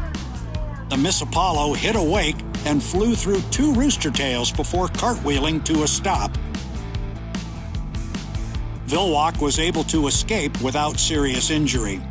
High winds and rough water prevented any racing for the rest of the weekend, and the Southern Cup came to an end without a winner. The next stop on the tour took the fleet to Madison, Indiana for the 4th of July tradition at the Madison Regatta. Brandon Kennedy was able to complete his qualification laps in front of the hometown crowd in the U6 Miss Madison. His weekend came to an end, however, when Miss Madison's steering cable broke during Heat 2B, sending the boat into a flat spin by the Milton-Madison Bridge. Andrew Tate, Corey Peabody, and J. Michael Kelly captured victories in the preliminary heats. And in the final, Corey Peabody in the U9 Beacon Plumbing was assessed a 1-minute penalty for cutting in front of Andrew Tate in the U91 Miss Goodman Real Estate during the milling period. When the race started, Andrew Tate held the lead going into turn 1 when Corey Peabody hit some rough water and hooked in front of Jamie Nilsen in the U11 Miss FLAV-R-PAC. Peabody was disqualified, and Andrew Tate captured BWR Racing's first win in Bruce Ratchford's first race as team owner. J. Michael Kelly finished second. Jamie Nilsen was third. The western swing of the schedule began at the end of July in Tri-Cities, Washington, with the 115th running of the APBA Gold Cup, the oldest active trophy in motorsports. 2 teams joined the fleet in the Tri-Cities, the U-21 Spirit of America with Gunnar O'Farrell making their return after the blowover crash and testing, and the U-12 Graham Trucking with new driver Jeff Bernard. Heat racing was as competitive as ever, with deck-to-deck racing and photo finishes throughout the weekend. Corey Peabody in the U9 Beacon Plumbing, Jamie Nilsen of the U11 Miss FLAV-R-PAC, and J. Michael Kelly in the U8 Beacon Electric won Saturday's preliminary heats. Dave Villwock in the U27 Miss Apollo and Corey Peabody won 2 heats each on Sunday. Jeff Bernard during 10 to Sunday morning when the boat broke a propeller, causing significant damage to the transom. The biggest surprise of the weekend came in the form of top qualifier and national high points leader Andrew Tate and the U91 Miss Goodman Real Estate, who failed to win a heat and didn't score enough points to secure a spot on the front row of the final heat. The 2025 APBA Gold Cup final heat was a wild one, which saw 3 boats get to the starting line too early: the U8 Beacon Electric, the U9 Beacon Plumbing, and the U21 Spirit of America. When the rooster tails settled, it was Dave Villwock in the U27 Miss Apollo capturing his record-tying 11th Gold Cup win and 68th career victory. 1 week later, the boats headed to Seattle, Washington for the Apollo Mechanical Cup at Seafair. The drama began immediately in Heat 1A when Corey Peabody got into Andrew Tate's skidfin rooster tail on lap 1. The boat sustained enough damage to prevent Peabody from being able to finish the heat, and Andrew Tate went on to collect the 400 points. Jeff Bernard and the U-12 Graham Trucking team rebounded from the thrown propeller in the Tri-Cities to grab 2 impressive wins on Saturday. J. Michael Kelly filled in for teammate Corey Peabody in the repaired U9 Beacon Plumbing during Heat 2A and drove it to a 3rd-place finish. On Sunday, Andrew Tate continued his perfect weekend in Heat 3A, and J. Michael Kelly collected a win in Heat 3B. The final heat action started early as Jeff Bernard in the U-12 Graham Trucking and Jamie Nilsen of the U11 Miss FLAV-R-PAC collided while battling for an inside lane. At the start, J. Michael Kelly in the U8 Beacon Electric and Jamie Nilsen both crossed the line too early and were penalized 1 minute. Andrew Tate capped off the perfect weekend in the U91 Miss Goodman Real Estate, winning the final heat and reclaiming the national high points lead in the process. Corey Peabody finished second in the U9 Beacon Plumbing, while Dave Villwock finished in third in the U27 Miss Apollo. As the H1 Unlimited Series travels to the final race of the season in San Diego, California, it is still anyone's championship to win. Andrew Tate holds a 424-point lead over second-place J. Michael Kelly, with Corey Peabody, Dave Villwock, and Jamie Nilsen not far behind. Who will win the Bill Muncey Cup on Mission Bay? Who will claim the 2025 National High Points Championship? We're about to find out.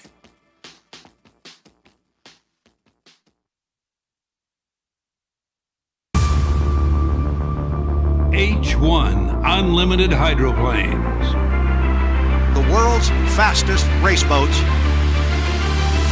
10, 9, 8, 7, 6, 5, 4, 3, 2, 1.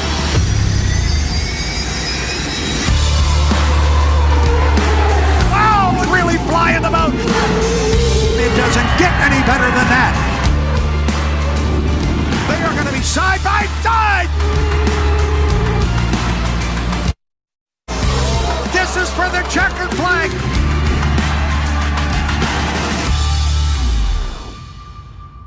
All good. Oh.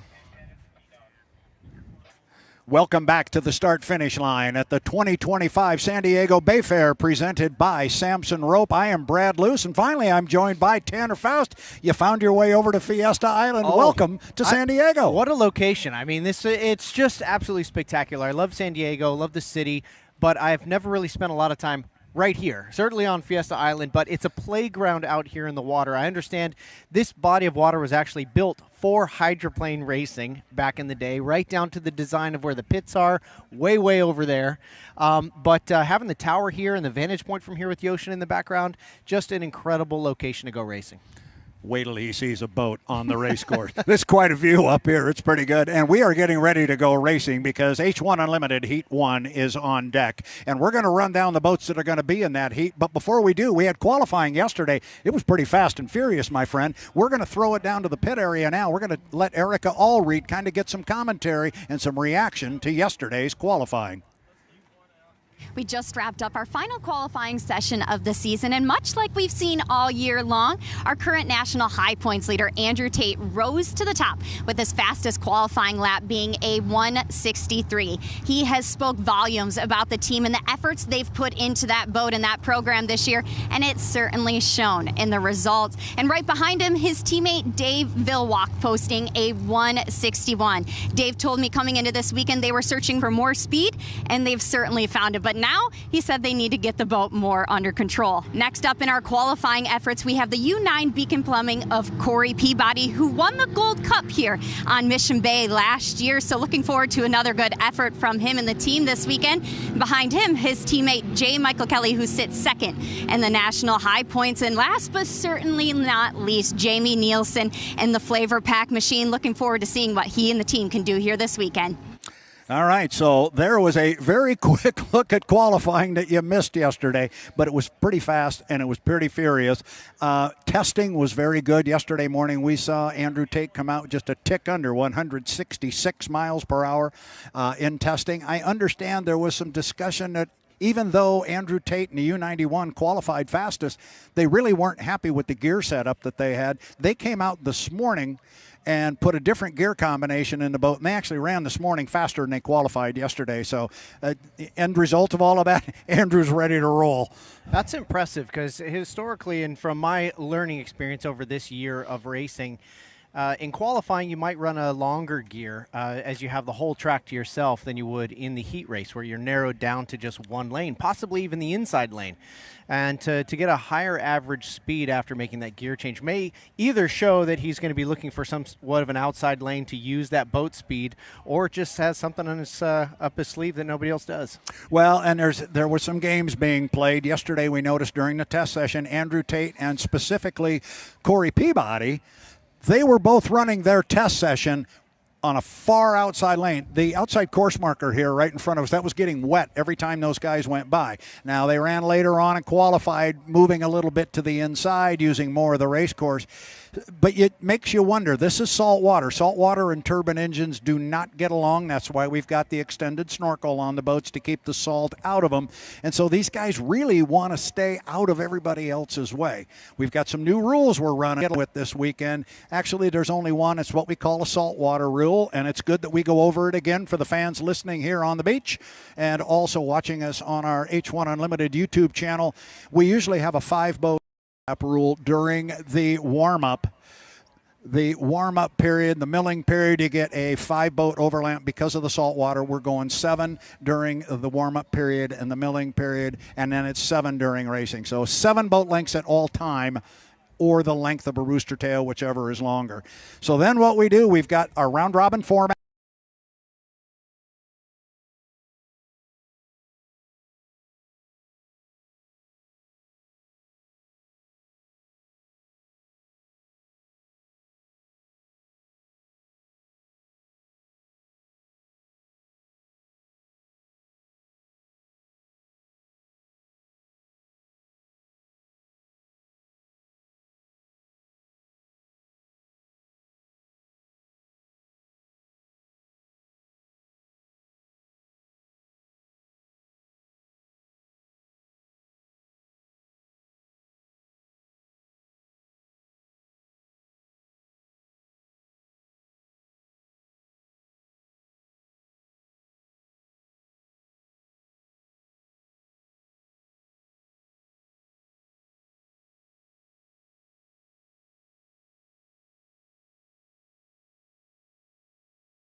He's been getting at least one win each season. He hasn't got one yet this year. He's hungry. He's very hungry. He's spending a lot of time on the water here doing double duty as well, I noticed when I showed up yesterday. He's been driving a 1-liter, and he and Jeff Bernard have been putting the gloves on and going at each other. They have 2 very competitive 1-liters, and it's been side by side the whole time. So that was J. Michael Kelly. And we've got the clock on the screen there, so you see we're coming up on 2 minutes, until the 5-minute mark. Now another boat in our heat, the U11, the Miss FLAV-R-PAC. The boat is owned by Scott and Shannon Rainey out of Cle Elum, Washington. The boat is driven, of course, by Jamie Nilsen, as it has been all year. There's Jamie.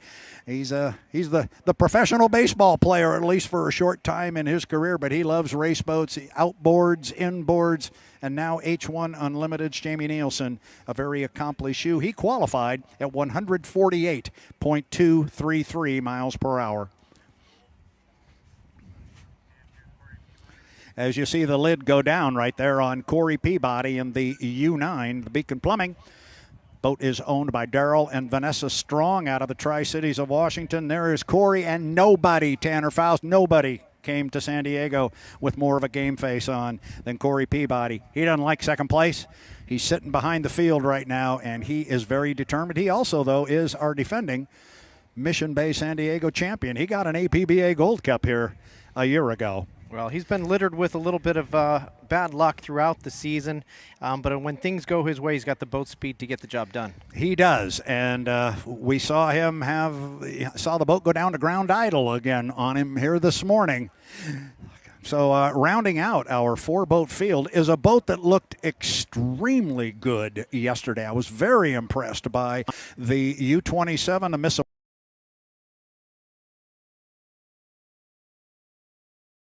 the Miss Apollo, as the lid goes down on that one. That is on the far end of the pit area. You see the blue nose sticking out and the white air scoop there. So those are our 4 boats. Dave Villwock behind the wheel of that U-27 Miss Apollo. As we spoke yesterday, the man will be inducted into the Motorsports Hall of Fame come next March. So it's the 8, the 9, the 11, the 27 there. You're going to get a look at Super Dave. The man is racing from the time he gets up in the morning to the time he goes to bed. He's a competitor. He sure is. He's seen it all. He's been through it all. I mean, he's the man that I first saw driving the Miss Budweiser when I first saw some videos of H1 Unlimited. And it's just awesome to see him out here. qualifying second and just as competitive as ever. Yeah, and this is interesting to me because last year when we were here, we commented on the fact that when the boats came on the race course for their preliminary heats in the final, he always just stayed at the dock. He was the last boat by a minute and a half to even start to spool the motor and to come away. And I noticed with the camera there, he was first boat away from the dock this time. 4:30 until our start. I mean, he's probably forgotten more than a lot of these drivers will ever learn when it comes to strategy on the race before the race. So but he's definitely changed it up on us, where he, like you said, he sat on the dock until exactly 3 minutes and then pulled off. Here he's the first off the dock and now slowing to a crawl on the front straightaway. Yeah, now just to remind our fans, this is a clock start. We're going to start in 4 minutes to 1 mark. 4 minutes from right now will be the start of the heat. But right now, the drivers do not know what lane they are going to race in. Now, Dave could hang a left right now. He's not going to. He could have hung a left-hand turn right now. If Jamie's going to do it, he can come down and turn left, but he's not going to be able to get in front of Mike and Corey, who are already coming off the bottom end of the race course. Corey on an inside lane versus Mike up the backstretch, and now Corey's going to pull up alongside teammate J. Michael Kelly. So this is the race before the race, Tanner. Nobody knows where exactly they're going to be when they hit the start-finish line, but they've all got a plan to get where they want to be, and looks like Dave is just going to cruise the race course slowly all the way around to try and claim lane 1. You're looking at Corey Peabody in the 9 at the top end. He's up there with teammate J. Michael Kelly, who's right behind him as we come up on 3 minutes. 3 minutes. Now, while the two most assertive boats, the Beacon Electric and Beacon Plumbing boat, the white and red boat out front there, are teammates, you never know how much communication there really is. Is there a plan within the tent of, okay, you take lane 1, I'll try for lane 2, we'll gear for those lanes, or do they, are they 90% open in the tent and they leave that last 10%? Although we do hear from JMK some misfiring a little bit coming up the start-finish line. Ooh. So Corey just cut the race course there. I believe that was just checking to see where he cut across the race course to go to the backstretch. So he is on the back. To answer your question, I'm sorry, I got distracted by where Corey cut the race course. By where he went across, I was just checking on a course map to make sure he was okay. But to answer your question, I think this is very much an open competition between the two. I don't think there is a plan between the two because, quite candidly, they are number 2 and 3 in national high points. They both have a shot to win, and there's literally a handful of points between the two. Between the two boats, there are 2 points between them. So anything is open here as we come up on a minute 30. Our score up is 1:15. That means the boats can't cross the start-finish line until 1 minute and 15 seconds. It's going to be Jamie Nilsen coming down here first. He is going to be on an inside lane, and then we'll keep an eye on Corey and Mike as they're coming up behind. We are 1:15. It appears to be a legal score, but everybody is rocking and rolling with the exception of Dave Villwock. And so Villwock's going to put himself on the outside, and clearly, Tanner, it appears as though that's where he wanted to be. He didn't even try and get in this mess and mix it up for an inside lane. He seemed pretty happy with that, but the speed they've got to go to get from the 1:15 score up around to a proper start is still impressive. I mean, they're still driving through hallways and shooting rooster tails through the corners. Yep. It's going to be interesting with the start-finish line so far down the straightaway. I'm not sure exactly. You probably have seen some of the testing and practice, but what the time needs to be at the last yellow buoy in order to be able to be full throttle across the start-finish line on time. It is about 12 seconds. So you're going to have Jamie Nilsen in lane number 1. Corey Peabody is going to sit in 2. J. Michael Kelly is going to be in 3. Dave Villwock has caught up with the field. He is on the outside as we come up on 15 seconds. Watch him, about a dozen seconds off that exit pin. They are there now. So by my clock and my calcs, and I'm not a driver, but I say go. Jamie retarded the throttle just a little bit, but this is going to be a good-looking 4-boat start. They hit the line 2 seconds. 1 mark, and I think it's legal, and Villwock broke the clock on the outside. Dave Villwock looked like he was right on the mark. And then it was Corey Peabody in lane number 2 was the second one across the line. Nilsen was across in third on an inside lane. And then it was Kelly trailing the field, running in a hallway. And look at Villwock and Corey Peabody. The start is clean, and look at the run off the exit pin. Tanner, this is a good race for first and second and for third and fourth. Both drivers pushing it absolutely to the limit. You can see Villwock as they go by the bridge, get the gust of wind, floating the boat half of the straightaway, just walking it with those sponsons off the water. Incredibly risky, and side by side going into turn 2. Corey is really in this national high points race. He really wants to win this heat, but Dave is here to say, I have come to play, and the 27 is quick, and he's showing me an awful lot of speed on the outside. It's going to be Dave Villwock with a 1 boat length lead as they cross the start-finish line at the completion of lap number 1. Then it's Kelly running in third, Nilsen running in fourth. Villwock is really showing me something, Tanner, on that outside lane. He sure is. They've broken away that 7 boat length and that rooster tail that you mentioned. There goes Corey. Corey is up and over. Corey has ridden up the rooster tail of the 27 of Dave Villwock, and the boat rode up the rooster tail, went through it. He has blown over, and the boat is upside down, approaching the exit pin of turn 1. He has popped the canopy open.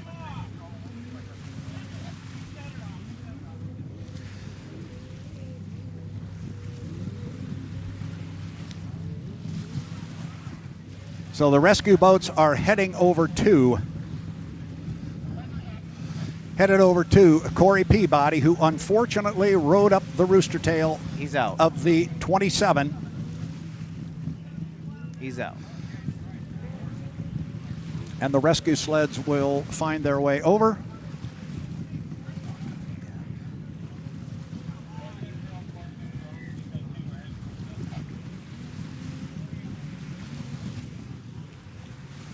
So we will just have to wait until we get official word. It appears as though the canopy did, or the hatch on the bottom of the boat did pop open. You see all our boats are dead in the water right now. They have all shut down. There is a red flag on the race course.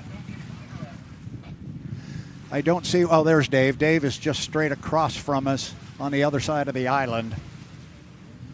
An unfortunate start here to our H1 Unlimited racing, because Tanner, we had a good one going. A couple of our guys were really going, and Dave was really showing me something on the outside lane. He was staying right with Corey, and Corey had the lane position on him. He did. Corey had locked in that number 1 lane. Like I was saying, they had broken far enough ahead they could move all the way to the inside. That means Dave could be in lane number 2, and just didn't see it. You can see the rollers over in that area, and you just wonder if the wind direction is just in the right spot where, or possibly he skipped off the water in some of those small white caps in that area next to that large rescue boat.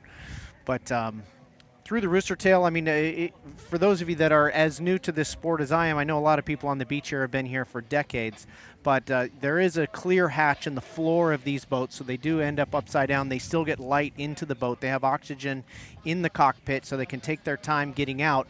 But they all have to be certified to be able to crawl through that hatch in a certain amount of time, and you know that safety works. So Corey ending up upside down. First time I've ever seen a blowover end up upside down in the 4 or 5 blowovers that I've unfortunately seen. And he was out very, very quick.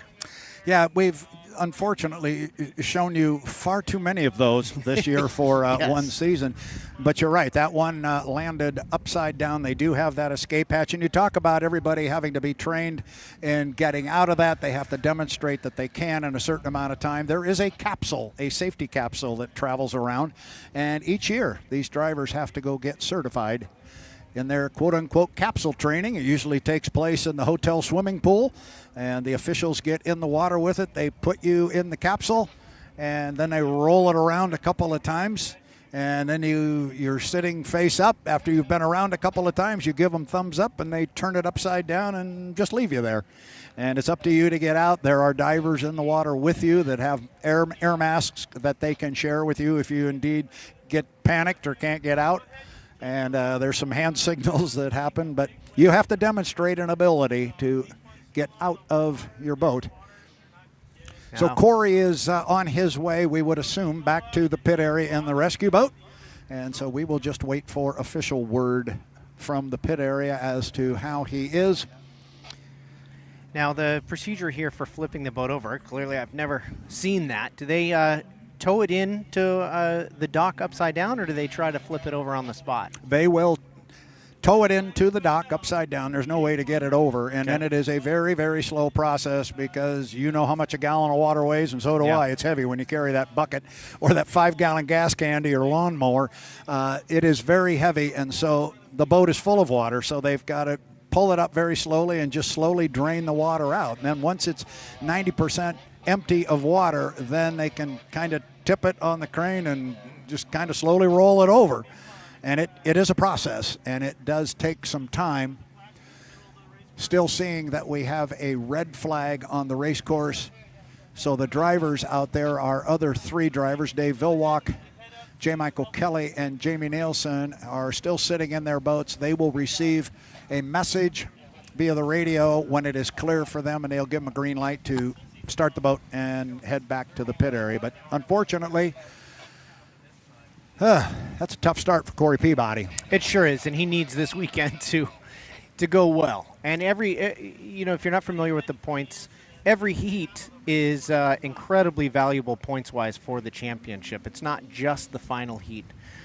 So every heat gathers a massive amount of points, but they'll be assessing repairs and seeing what they can do to get that boat put back together today.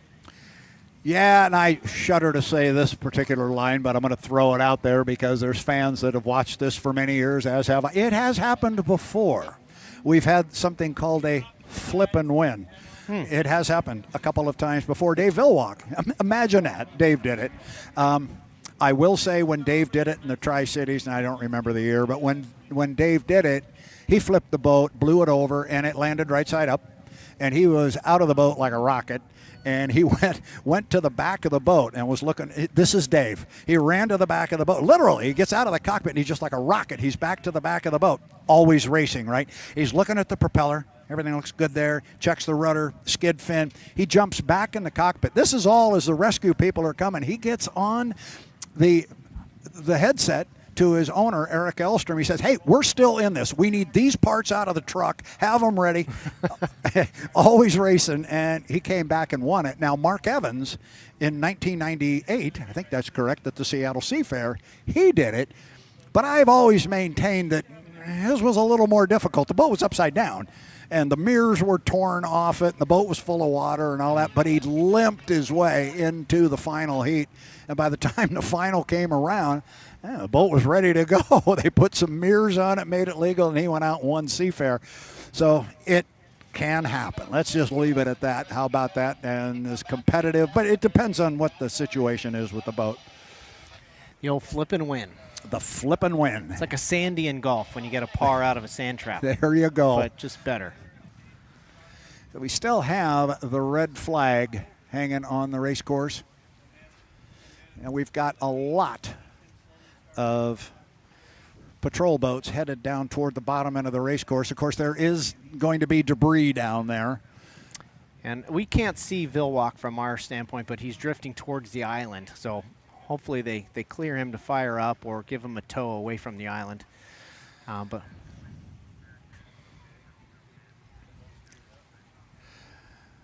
So the boats are heading down to the accident site. I would assume to go down there and look for debris in the water. As Tanner was just saying, Dave has drifted a little bit because he's in a part of the backstretch where there is enough of the breeze and it's working against him to kind of blow him down the backstretch, but also toward the island. And we're just now starting to see the fairing, and I can see the top of the cowling on the boat now as it's starting to pass the island very, very slowly. You know, you talk about baseball teams and making it into the playoffs, and they always talk about magic numbers. Coming into this weekend, the magic number, of course, the stat man was on top of this. The magic number for Andrew Tate was 1,500. He get. So if the two boats were to run together and Andrew wins and the second place boat, J. Michael Kelly, come boat in second, That would be 400 points that Andrew would get, and it would be 100 points that Mike didn't get. So he would take 500 out of that 1537. So I can tell you for sure that Nick Kish, the stat man, will be all over that and keeping us posted. But this is going to change things a lot, because regardless of what happens the rest of the day, the rest of the weekend with Corey Peabody, this is from his standpoint trying to catch Andrew Tate. He just gave up 400 points, because even if the boat's fine, and now they are telling our drivers, go ahead, we got a hot start coming out of Jamie Nilsen. A little bit of fire out of the back of the boat, but he lights up the turbine on the U11. Mike is up and running. Where's Dave? I don't see him, so I think he's got it under the way, and Tanner says he's is he already home? Yeah, he's already back up at the top end. Dave didn't stick around. No, I think he was floating right to the rocks. Yeah. And does anybody want to take a shot at what this propeller cost if we want to rub it against the rocks? It's not a pretty number. No. Well, we're holding off on the replay here as customary in motorsport, just to make sure the driver's okay first before we start picking apart what happened. But it happened quickly. And so my guess is they did get into some rollers over there as the wind literally just started picking up during that heat, and may have just sent Corey into lane 2 from lane 1 and got him stuck in the rooster tail, but we'll see. We will see, and of course that's what everybody is going to wonder. Did Dave encroach on Corey? Did Corey, to your point, hit a roller, maybe slide out and get into the rooster tail? Because once they get into the rooster tail, as close as they were, I mean, there was only a boat length or two between them, and you get into somebody's rooster.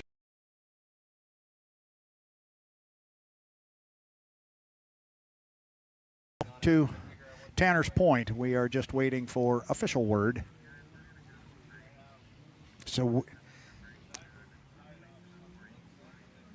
So we are going to step away right now and get that official information. So, again, this is Brad Luce along with Tanner Faust. We are at the start-finish line on San Diego's Mission Bay. It is the 2025 San Diego Bayfair, powered by Samson Rope. Samson, the strongest name in rope. For Tanner Faust, I'm Brad Luce. Don't go away. We will be back very shortly at the 2025 San Diego Bayfair.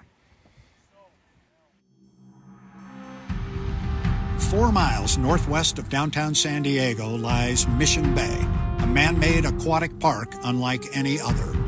Mission Bay is the only race course on the H1 Unlimited circuit built for the purpose of hydroplane racing. In the post-war years, San Diego envisioned a waterway that could host world-class events, and with the guidance of legendary hydroplane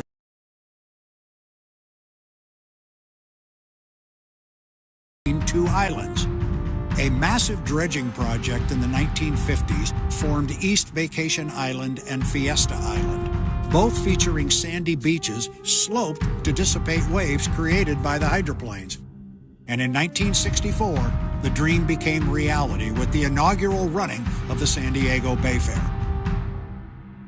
Over the decades, San Diego Bayfair became a mainstay on the unlimited hydroplane calendar, traditionally holding the final weekend on the schedule where season points championships are decided. One name stands tallest in Bayfair history: Bill Muncey. Muncey was the most successful driver of his time, with 62 career victories and 8 Gold Cups to his name. Muncey's connection to Bayfair was personal. He lived there, he raced there, and he became an icon in both the sport and the city itself. After his tragic death in 1981, Bayfair honored his legacy by renaming its race the Bill Muncey Cup. And now, every September, the world's fastest race boats return to the Bill Muncey Memorial Racecourse on Mission Bay to chase victory and to pay tribute to a legend.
Hello, race fans, back here on the start-finish line tower at the 2025 San Diego Bayfair, powered by Samson Rope. And we just had a unfortunate quick stop to our first heat of H1 Unlimited racing, a rather dramatic blowover down in turn 1 on lap number 2.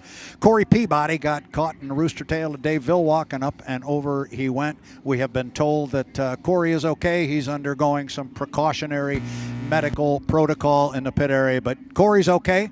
And what that means, as you correctly stated with regards to motorsports, we can now go back and look at some of the footage and see exactly what happened to Corey. It was a whale of a boat race is about what I could tell you. It was a couple of side-by-side guys, and Dave was really showing me a lot of speed on the outside. He sure was. It was really, really aggressive, actually, and you can see in the replay, as you'll see, Corey had taken lane 1 very tight to that initial yellow buoy, and it was great racing. But both guys were incredibly aggressive. Just had one thing happen to go wrong, and unfortunately Corey ended up upside down, which at best makes his weekend and his championship incredibly challenging. And we're still hoping that it is a challenge and there is a fight out there that he can still participate in. Well, and the other piece to that puzzle is we're talking about the National High Points Championship. There still is the Bill Muncey Cup out here. Yes. You can win the Bill Muncey Cup and maybe not the National High Points Championship, and he would love to have that High Points Championship, but he'll also take a victory here on the Bill Muncey Racecourse on San Diego's Mission Bay. So I think we're going to queue up a replay here. We've got a shot from a drone, which is going to give you a pretty good look at the lanes as the boat. Here's from the ground, or the water level view, and you see Corey getting caught in the rooster tail, and as close as he was to Dave, once you get into that rooster tail, and you see Corey slide out a little bit there, and then he got into the rooster tail, and it's all over at that point. Yeah, so then there's the question of, did Dave leave the lane in the following buoy, or does he just get a huge amount of grip right there essentially and cut in? But if you look at his distance from buoy to buoy, yes, he pinches a bit, but even when he gets to the next buoy, if they keep on playing forward, he still has left a lane open all the way to the end of that corner. Corey just attacked the beginning of the corner possibly a little bit too fast and maybe just couldn't hang on as tight to the inside apex cones as he started the turn. And we can report officially that the H1 officials just to our left have ruled there was no infraction on the water outside of the accident itself. So they have ruled that Dave did leave enough room there for Corey. You'll see Corey here, he starts sliding out. There the front end of the boat came up, and the skid fin may have come unhooked. When that happens, you're moving to the right and going so quickly. The boat it almost seems to me that it possibly corkscrews or flexes when it hits the water, and there you see Corey getting out of the boat, and there is the signal that they are supposed to give if they are okay. That is the hands clasp above the head, which he does, and you can tell right there is some severe frustration, and there's the hands on the helmet again. A lot of pieces and parts laying on the water, but you don't know. What looks good is the bottom of the boat there. The hardware all seems to be there and intact. You're looking at the skid fin on the right side of the boat and a propeller and a rudder. Everything seems to be good there. In Seattle, we saw them throw parts and pieces all over Lake Washington, but it was all cosmetic. And they were able to get the boat back out on the water literally under an hour. So it's going to take a while.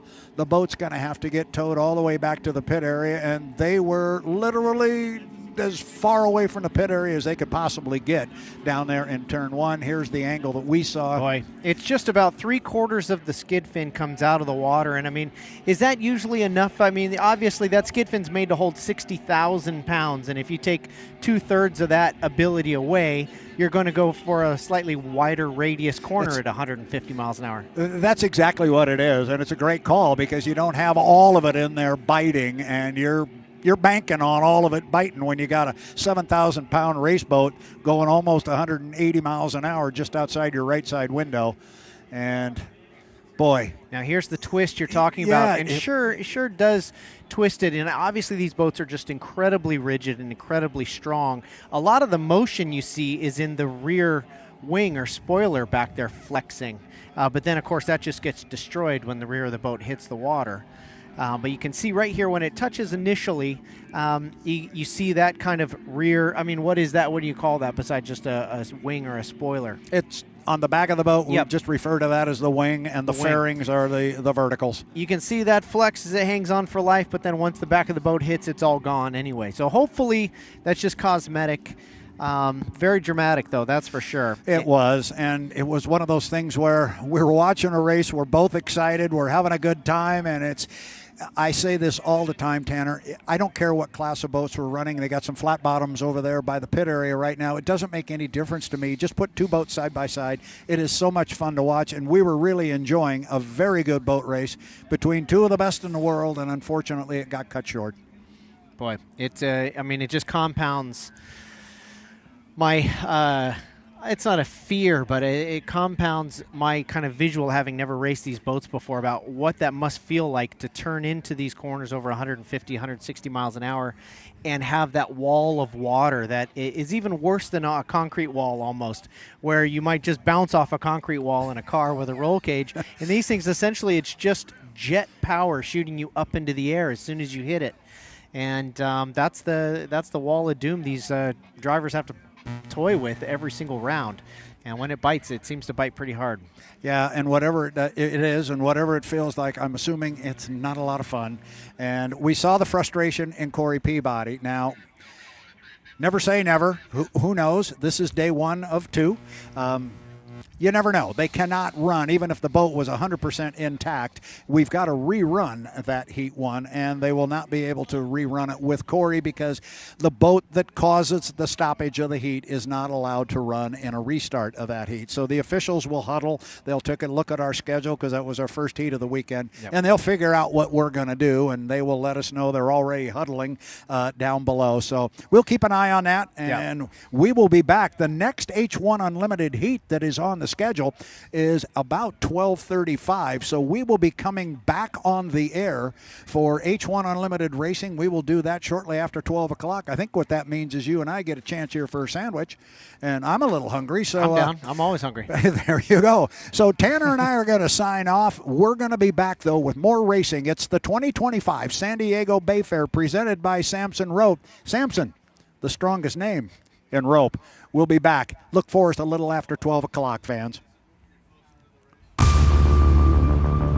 H1 Unlimited Hydroplanes. The world's fastest race boats. 10, 9, 8, 7, 6, 5, 4, 3, 2, 1.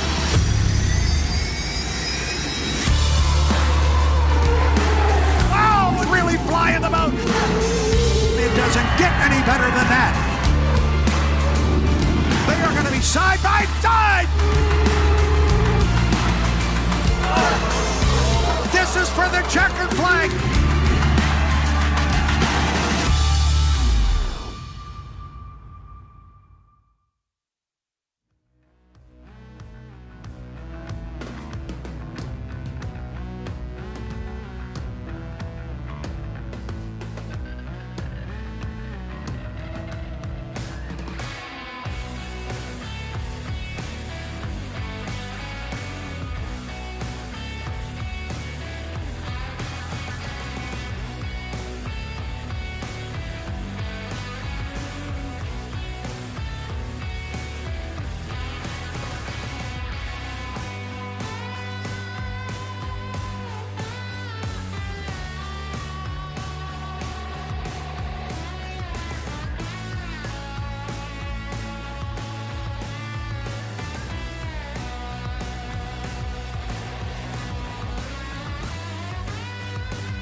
H1 Unlimited Hydroplanes.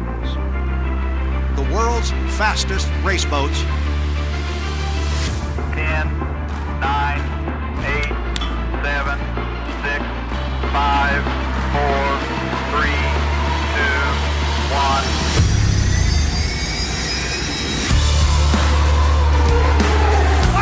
Really flying the boat. It doesn't get any better than that. They are going to be side by side. This is for the checkered flag.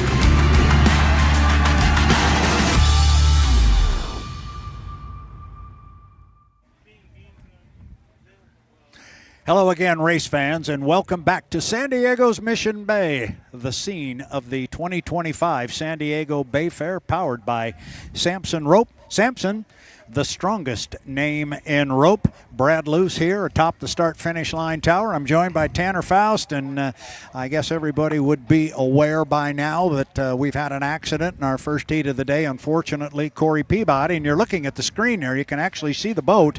It is back at the dock. They just got it rolled over, and we've been staring at camera angles here trying to see how bad it looks. And there you can see it just to the left of J. Michael Kelly's boat. And you see we have the other three boats in the water. So I think we're going to take a look back at the Heat 1. And right now in the water, and we are going to run Heat 2. We are not going to rerun Heat 1 yet. So what you're looking at now is Heat 1. It was a good start. Dave Villwock broke the clock on the outside, and Tanner, you and I just kept saying it. He just showed an incredible amount of speed.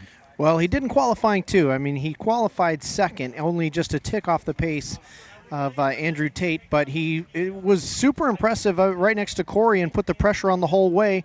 Corey was very aggressive on the inside lane, on lane 1, once they had that overlap and could move to the inside, and unfortunately just skipped off his line, caught the wake of Dave Villwock, and went for a big ride.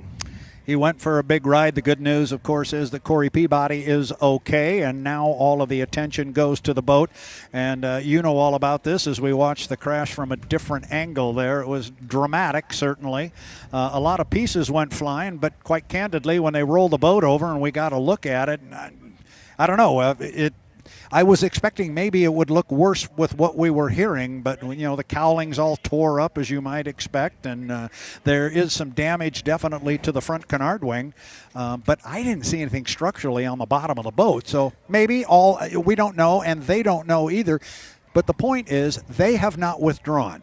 So they did not bring the boat back and say, this thing's a mess, there's nothing we can do, we're out. They have not yet withdrawn, and they will have that discussion amongst themselves in time when they can get in the boat and take a look at it. And as you're watching the process, which you were asking about, how they roll these things over, it's a bit of a process. So what we're going to do now, here is the draw, and this is our Heat 2 draw, and you'll see the U8 with J. Michael Kelly. He's going to be in it. The U9, the Beacon Plumbing with Corey Peabody. Corey is still showing in this draw because they have not yet officially withdrawn. So they're not going to make it. Did not start. But until they withdraw officially and sign the paperwork and withdraw from the event, they will still show as being drawn into Heat 2, and the Heat 2 part is critical. I'll get to that in just a second. Going to be joined by the U27 of Miss Apollo with Dave Villwock, and we'll get our first look today in racing at the U91 and Andrew. So what is we're going to try and stick to the schedule as best we can. We're going to run H1 Unlimited Heat 2. We are going to run H1 Unlimited Heat 3, and the officials have made the decision we will rerun Heat 1 tomorrow morning during the scheduled H1 test session. Understood. Well, that does give the team some time to see if it is, in fact, just cosmetic. But my question, of course, I haven't seen one of these boats end up upside down, definitely not in salt water. Is that a complete swap for that L55 turbine, or is that something that you can just blast out with fresh water and go again? I would think that would be a complete change. Yeah, the salt water is just a nightmare. And we're looking at our 2025 national team high points. These are not driver high points. These are team high points, and still sitting out there on top with 4,175 points, which is 100 more points than he came in with yesterday, but he got the 100 points for being the top qualifier yesterday, he being Andrew Tate and the U91. Second place is the Beacon Electric with J. Michael Kelly, 3,711 points. Third place to the Beacon Plumbing with 3,709. Fourth is Dave Villwock and the Miss Apollo with 3,434. And then rounding out our top five is Jamie Nilsen and Miss FLAV-R-PAC, 3,327. So our 4 boats that are slated to go, and there you see them draining the water out of the boat, and that's all that nasty salt stuff. But there you're getting a good look at the boat there. They took the short shaft off the back of the boat when it was upside down. The propeller was still on it. And you and I had noted that when we were looking at some pictures of it in the water. Skid fin was still on it. Rudder was still on it. It appeared the bracketry, and that's the key part. It appeared the bracketry was at least still there. Whether it was damaged, I don't know. We saw damage to the front canard wing on the bottom side. But again, the key there is the bracketry. And as you saw, you so quickly picked up in Gunnersville at the first race. You were the one that pointed out to me that when Corey came down after the accident at the Villwock, the canard wing was gone and it just horsed up all of the bracketry, and so they couldn't just go in the truck, get a new canard wing and stick it on because the brackets and the controls and so forth were damaged. So that'll be something certainly they will look at. But yeah, I mean, as elegant as the boats are, some of the connecting points are just so critical. That's it. And integrated so much into each hull that there's, if something rips out, it's just a weekend over. In this case, though, if it really is cosmetic, is that something that is potentially repairable overnight? Possible. Absolutely. We saw what they did in Seattle. The boat was a mess. The boat was going underwater as they towed it back in Seattle, and within 45 minutes or an hour, it was ready to go. I just really feel for Corey because, I mean, it started out from the beginning with that accident that ripped the canard off the front. No, that one was not any fault of his own. Literally, Villwock went for a big ride through a couple rooster tails and just clipped the water just in front of him at 170-plus miles an hour, and the force of that water was enough to just rip his boat apart. He's had several problems keeping the boat running and the start before the race before the race. And it somehow has still managed to show up here second in points. Yeah, and then he has a great day in Tri-Cities and doesn't get the event win, but he scored a carload of points, was in great shape national high points-wise. Then we go to Seattle, first heat again. First turn, runs into a problem, tears the boat up, and he ended up not running himself in the boat in the next heat. Lid is still up there, you see on the 27, but you're looking down the race course here, and up in the upper right corner, we are on the clock. There you see Dave Villwock's ride with the air scoop up. So we're going to take a look at the boats that are going to run in this heat, and we were looking at the 27, and there is the man himself, Dave Villwock, 68 career victories. He's only won here 9 times, Tanner. Good gosh. At 71 years old, not slowing down at all. No, not at all. Dave Villwock knows what it takes to win here on the water, and now you're looking at his teammate, although he may not like that term, but both boats owned by BWR Racing, Bruce Ratchford. I think we will move ourselves over to the U91 and Andrew Tate.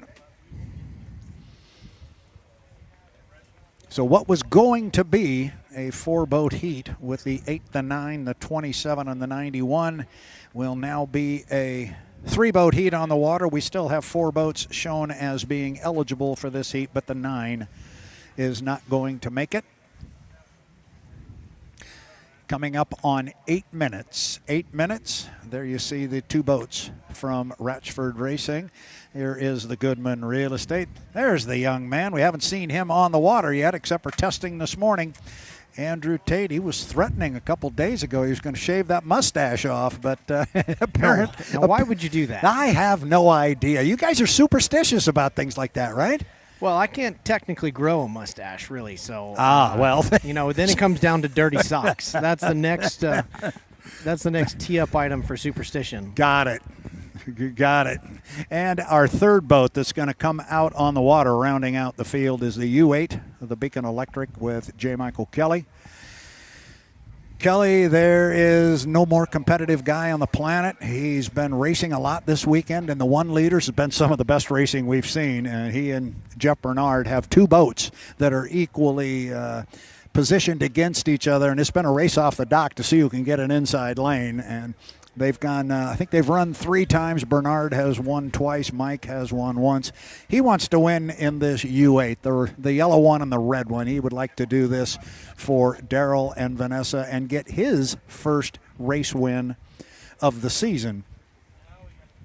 So inside 7 minutes now, 1 minute and 40 seconds until the 5-minute mark. That is critical for our new fans who may be watching this for the first time because our boats cannot come out on San Diego's Mission Bay until the 5-minute mark, and then we begin the milling period, because when these boats come out on the water, they do not know what lane they will be starting in. They fight for lanes, and they have a plan to get the lane they want, but they don't know what the other guys' plans are, so that may hinder their efforts at getting the lane they want. So that's part of the milling period, and as we call it, the race before the race. Coming up on 6 minutes. 6 minutes to the start of H1 Unlimited, heat number 2. Reminding everybody it is the 2025 San Diego Bayfair presented by Samson Rope. Samson, the strongest name in rope. We appreciate their participation here in this year's Bayfair. You know what, Tanner? There's some patches of blue sky starting to show. It's going to get warm here before the end of the day. Starting to burn off. Now, it is interesting. This is my first time over at the start-finish tower, and it is windy over here. There is just a shot of wind that I think is well known in the competition, and those of you fans that have been here many, many times, that just comes under that bridge. Yep. And just flows right through the middle of the course. I saw it yesterday in qualifying, how it lifts the boats to a scary level, really, as they build up speed right at that critical moment before turning into the SeaWorld turn. But it's building today. It's forming some rollers and will definitely be a factor moving forward in this heat.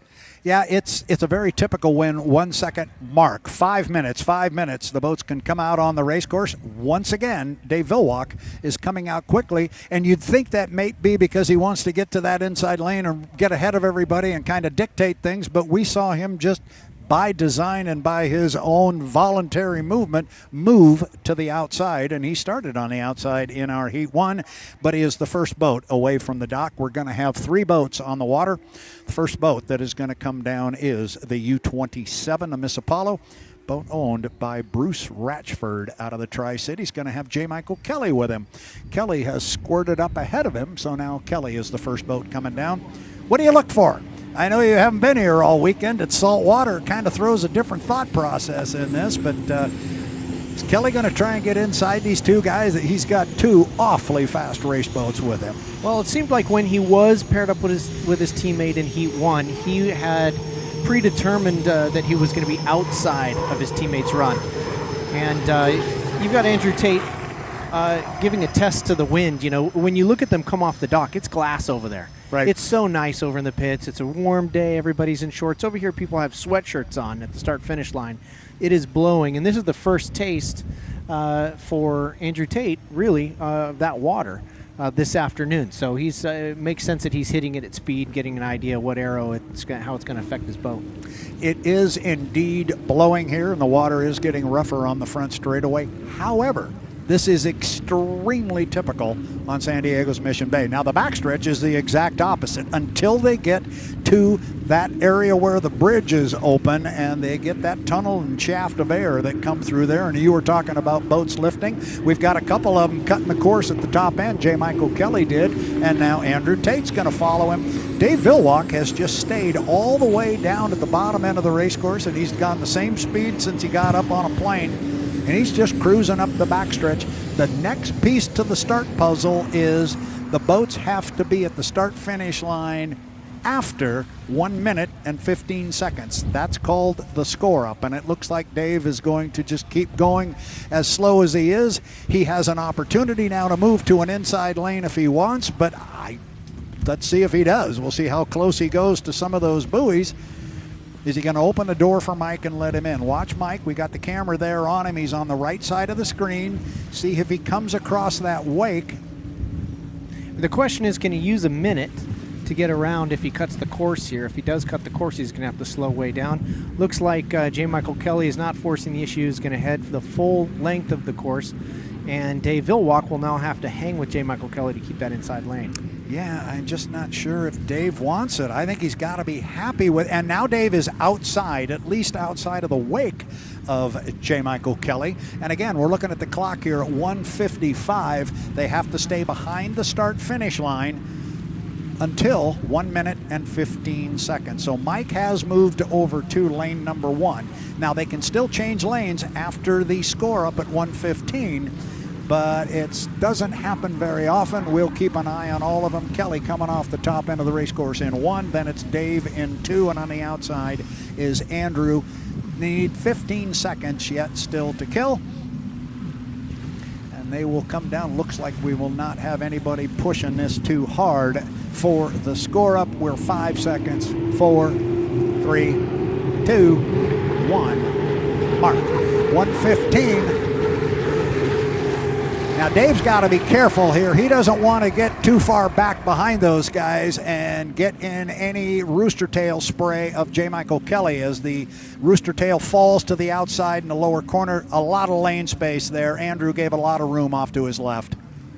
Yeah, spotters are just below us here in the tower. Hands are just on the buttons, constantly feeding them information about rollers, timing, what the other drivers are doing. Obviously, there's no, not great visibility out of these cockpits when looking back. So spotters are critical in a situation like this. Boy, watch Andrew Tate. He is definitely trailing the other 2 boats. He's going to be on the far outside. I mentioned yesterday during the testing, he was doing a lot of timing runs right up against the outside course marker. He is going to try and pack a whole bunch of speed coming to the start-finish line as we hit 20 seconds until the start. Kelly is in 1. Villwock is in 2. And it's Tate on the outside. We're inside 15 seconds to the start. They square up and come down. I like where they are. They were about 10 seconds off the exit pin, and now we're 5, 4, 3, 2, 1. Mark.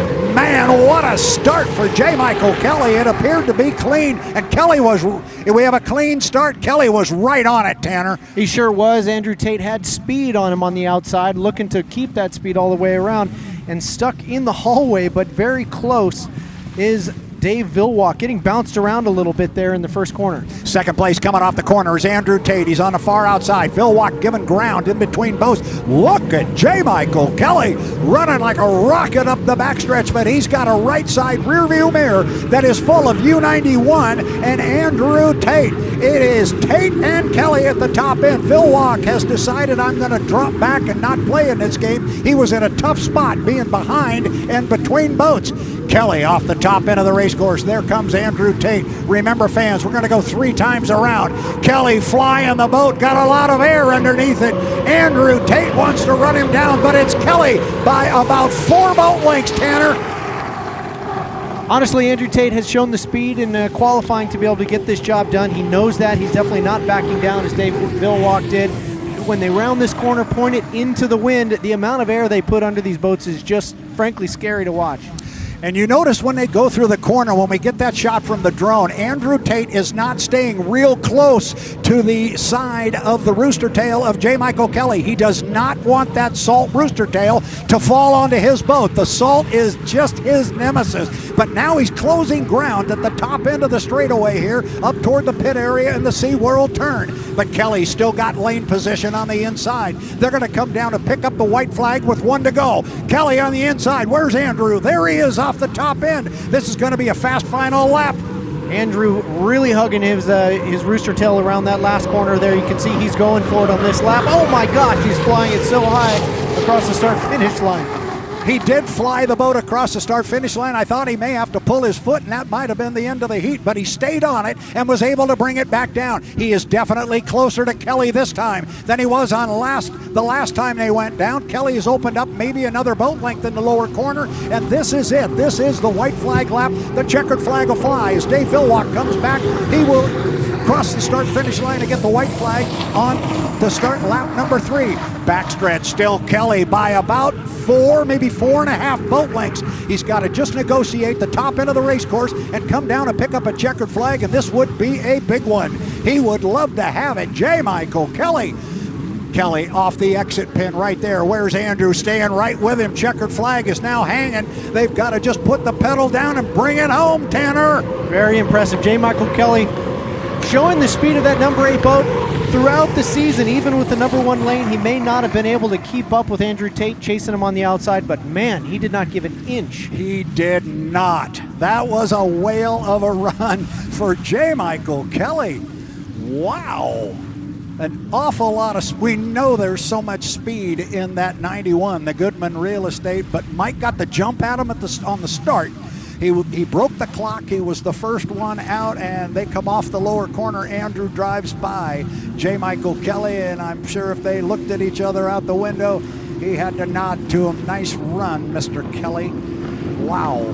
And here comes Dave Villwock. He will come down and pick up a third-place finish, and I think discretion was the better part of valor on this one for Dave Villwock. As you and I saw, he was between boats. He was back a little bit, and that's not a good spot to be in freshwater, let alone the saltwater. And I think he just pulled his foot and said, I'll live and fight another day with you. I hope he doesn't have some sort of mechanical issue also. So here are our unofficial results. J. Michael Kelly, 400 points. Again, these are unofficial.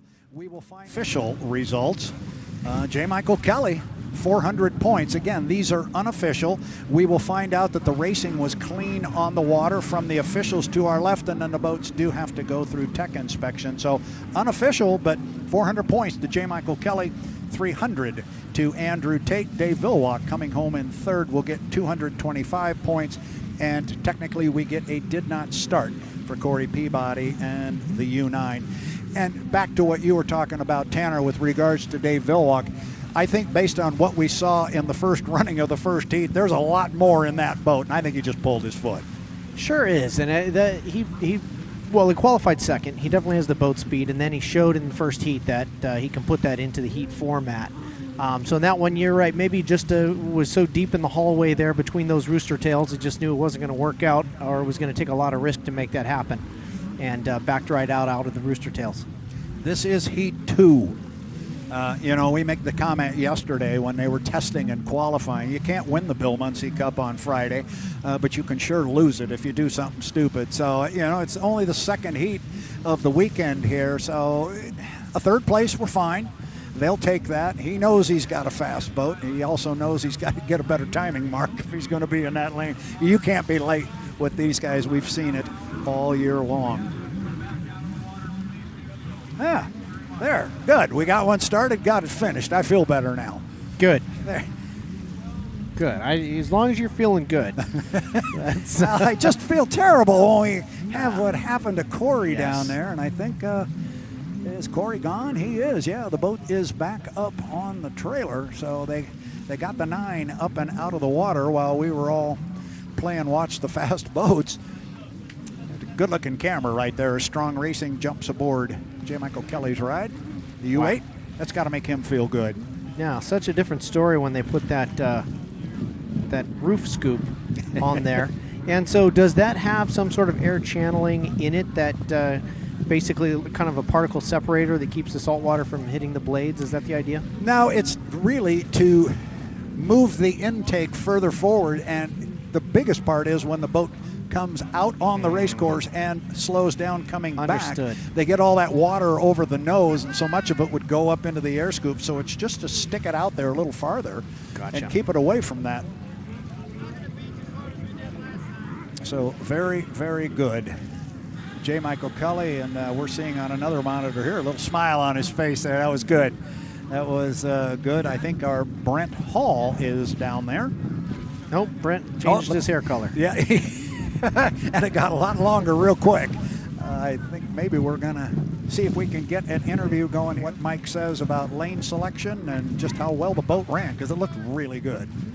It absolutely did. All throughout the year, the boats look different. Sometimes it flies the right sponson. He said that's always been the problem with that boat. They actually changed the aerodynamics on the boat before the season to combat that. And then they, halfway through the season, they've made other changes, try to get it to level out.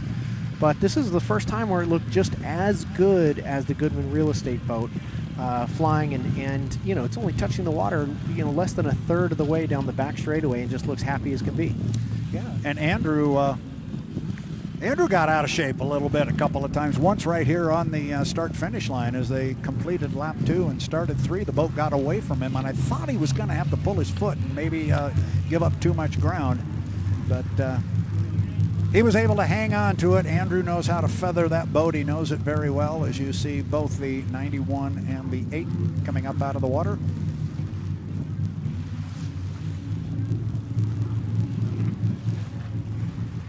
So we will break in as soon as our Erica Allreed in the pit area can corner J. Michael Kelly and get a word with him.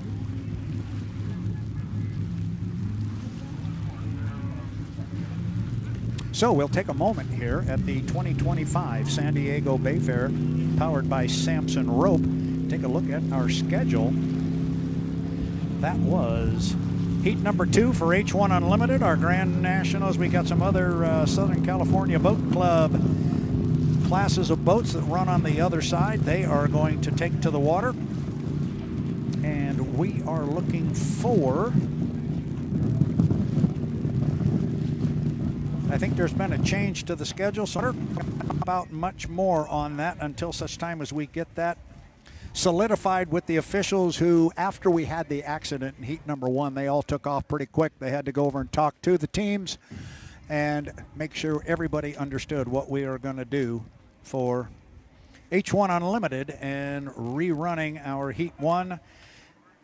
We were told the plan is to rerun heat 1 tomorrow morning during a test session, and H1 Unlimited does have a test session scheduled for tomorrow morning, and that's where they would plop in a rerun of heat 1. But we will see how that plays out. Right now we're just watching the screen there with you. We see Dave Villwock's boat not yet put on the sling. You notice there's only 2 cranes there, so they've really changed how the pit area is laid out here. They've got the Unlimited boats spread apart down there, so it's easier on the crane operators. At the same time, they have split apart the 1-liters and the Grand Prix, and it's just to make it easier and get away with 1 less crane this year. Not sure of all the thinking behind that, but they certainly laid out the pit area a little bit different. Amazing to me that this this bay designed specifically around this event. It was. And how long ago was that? It was in the late 1950s. They actually, I don't know when the planning began, but they dredged it in the late 1950s. And then we got into 1960, and in 1964, they had the first race here. This is the 61st San Diego Bayfair, and I mean, it's absolutely beautiful. You talk about the waves, and think of the other race courses that we have, specifically in Seattle. The waves that you might generate on the backstretch of Seattle, they just go over to that, they just go to that log boom and they turn right around and come back on the race course. Here, they dissipate up on a nice sandy shore. So I think we're ready with Erica Allreed standing by with J. Michael Kelly. Erica?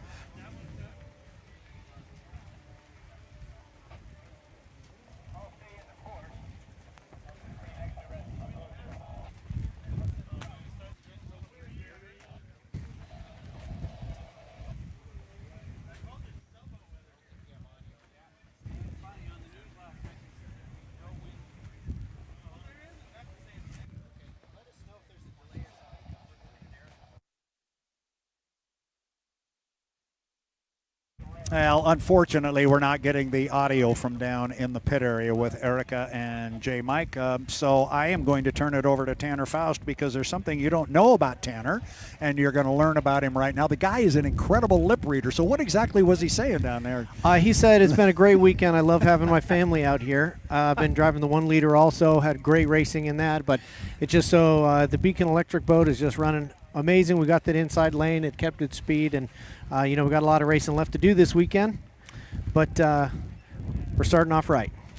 And do they teach you all of that in motorsports driver's school, how to handle the autographs? I blacked out. I don't remember the last 10 seconds. What happened? I don't know, but you did a fine job. The only thing you didn't do was mention all your sponsors. I know that's critical for you guys, too. Unfortunately, we didn't get that interview with Mike, but we can tell you that when he got off the boat and wife Angela came up to him, there was a big smile on his face right out of the box. And he's a competitor. He just wants to race, and he just wants to win. And I've often said about this guy, I'm not sure I want to meet him in the grocery aisle because he's going to race you to the front.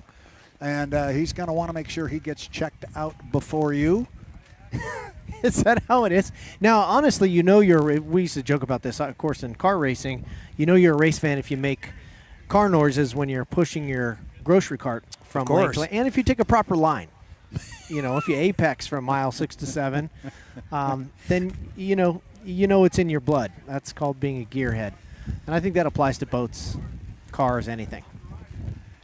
Now, we have a black flag with a yellow X, Brad. What does that mean? That means nobody on the race course. Okay. Nobody go out on the race course. If you're on the race course, don't move. Fair enough. And they will at times, like when we saw with Corey, when Corey went over, he had a red flag. That means shut it down. Stop. Nobody move. Now, to get the boats back to the pit area when everything was clear and Corey had been headed back toward the pit area, they did take the red one down, put the black one up, and at that point it means, okay, you guys start your boats and head straight back to the pit area. And the red flag is why you are never allowed to wear a red shirt up on the tower where you and I are now standing. We had that discussion after our first heat. We were down there talking about times that that has happened and people have shown up with red shirts on the tower, and that doesn't work so pretty very good. So that was Heat 2 for H1 Unlimited. We still have yet to run Heat 1, but we are going to do that tomorrow morning. So we're going to take a look here.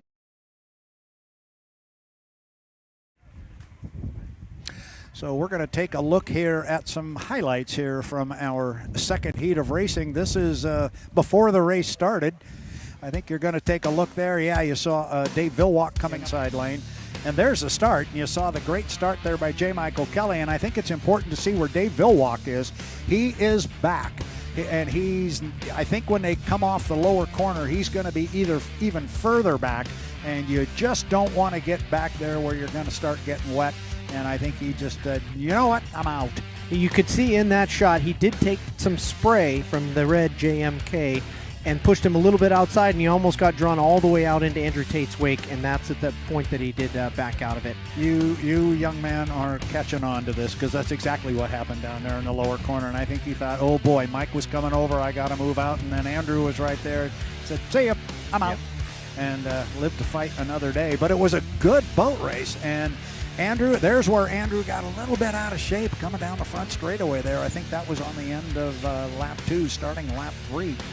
And what you're looking at right there and the way they are running, that's pretty much the way they ran the whole time. Andrew got close a couple times, and I thought maybe, like right about there, I thought maybe he was going to be able to run him down, but Kelly had speed. I think that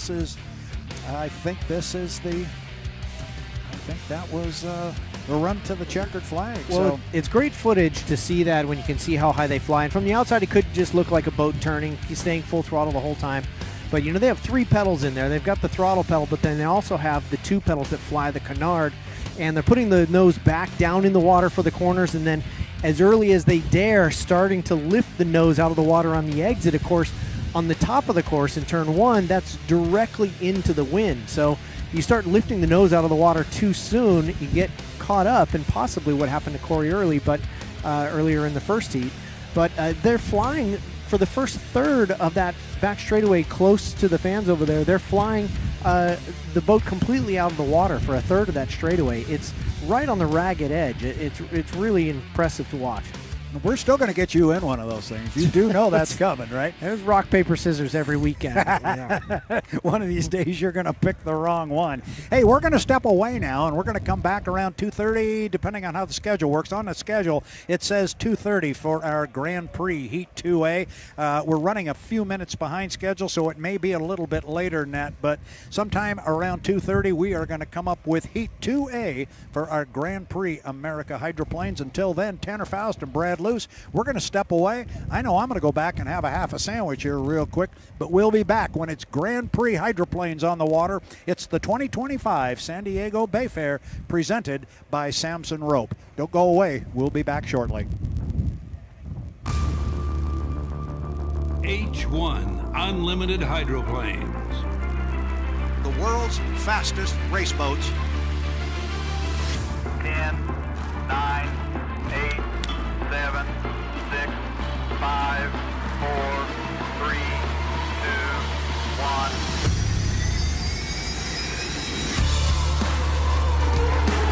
Oh, really flying the boat. It doesn't get any better than that. They are going to be side by side. This is for the checkered flag.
Welcome, race fans, back to a very blustery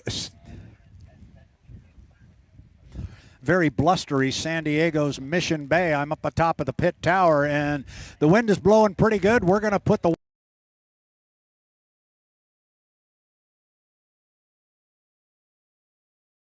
And to do so, we are going to send it down to our Brent. I'm up in the pit area for a report on our Grand Prix. So we'll get it down to Brent Hall. He's ready, I think. Yes, sir. He is ready in the pit area. Brent Hall on Grand Prix America. Brent, take it away.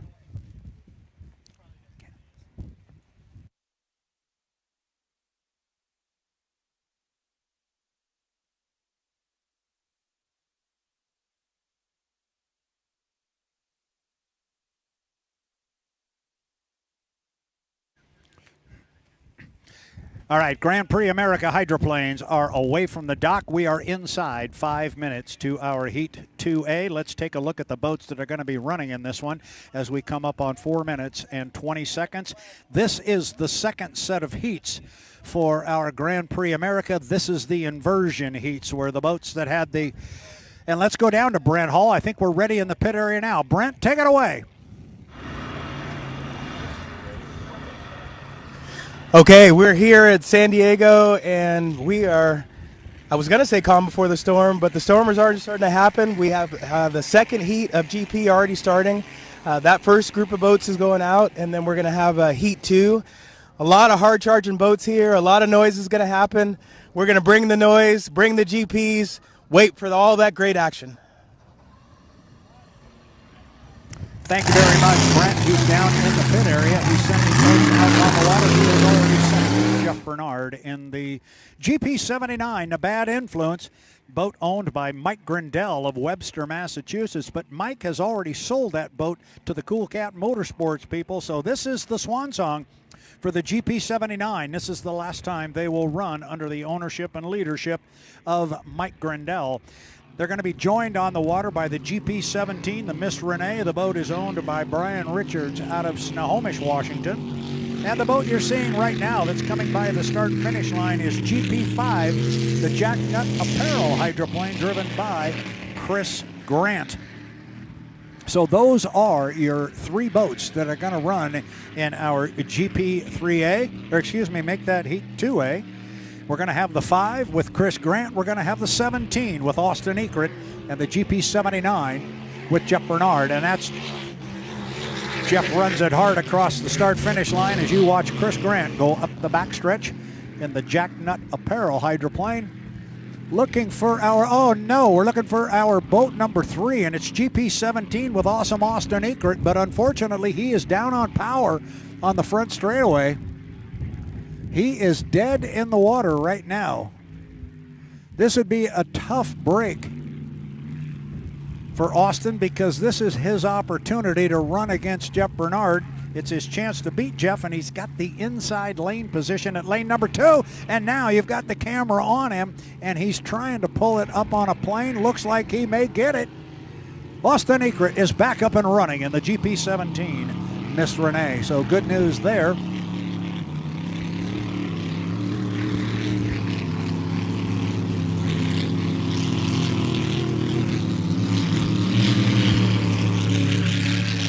Austin Ekert across the line, GP17. He will be in lane number 2, the Jack Nut Apparel. GP5 will be in lane number 1, and Jeff Bernard, who's coming across the start-finish line right now, he will be on the outside. Looking at our clock, and my monitor has gone black. Now it's on for a moment. We're coming up on 1 minute and 10 seconds, 1:10 until the start. It's Heat 2A of our Grand Prix America hydroplanes at the 2025 San Diego Bayfair, powered by Samson Rope. Samson, the strongest name in rope. All right, inside 1 minute now, 50 seconds. Inside out, it's going to be Chris Grant in 1, going to be Austin Ekert in 2, Jeff Bernard on the outside. Coming up on 40 seconds until the start. Chris Grant is leading the field up at the top end of the course. That's the boat you see there swinging around the corner, but he'll scruff off some speed up there, and it means that Austin Eckert and Jeff Bernard are going to probably bring more boat speed, at least off the exit pin and down to the start-finish line as we come up to 20 seconds until the start. The question in my mind is going to be if Austin Eckert puts his foot down in this with the fact that the boat went dead in the water, is it going to respond like he would want it to? He's got a strong rooster tail coming right now as we are inside 10 seconds. We are inside 5. We're 4, 3, 2, 1. Mark, looks like a good start. Jeff Bernard's going to break the clock in the GP79, but he's on the outside. He's got Austin Eckert with him. Eckert is inside of him, but it's Jeff Bernard going to come out strong on the outside. Chris Grant is holding strong on third position on the inside, but Jeff Bernard is just flying up the backstretch. He's already got almost a 2 rooster tail lead on the other 2 boats. Austin Eckert's running in second place, and Chris Grant is showing some good speed in the Jacknut Apparel as they get to the top end of the course. He's going to have to hold his lane up there, and Eckert's going to hold him in tight. But meanwhile, the story of this one again, Jeff Bernard, he is flying the GP79, and he's coming down to pick up a flag that'll say he's still green after 1 lap. Got 2 to go. And now Austin Eckert has dropped down again, coming down the front straightaway, and Chris Grant is going to hold on for second place as Austin Eckert's going dead in the water here on the front straightaway at the completion of lap number 1. Up the backstretch, Jeff Bernard just rocking and rolling. He is really moving. He qualified at 138 miles per hour, and that was versus other speeds in the middle 120s, and it was a dominant performance, and he has so far been able to parlay that performance into awfully good performance here in the racing. In the second heat, this is heat 2. Hey, there's Jeff. He picks up a white flag with 1 more to go.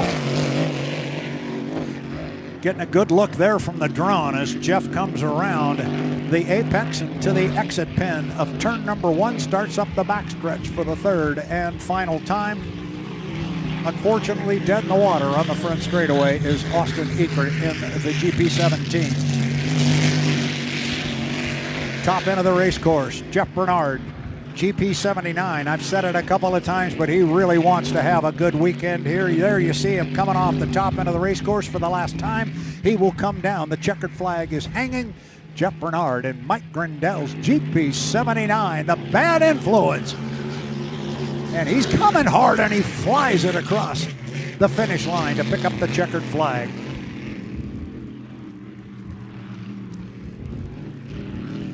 Second place is going to go to Chris Grant if he can bring it around in the Jacknut Apparel, and this would be good for him.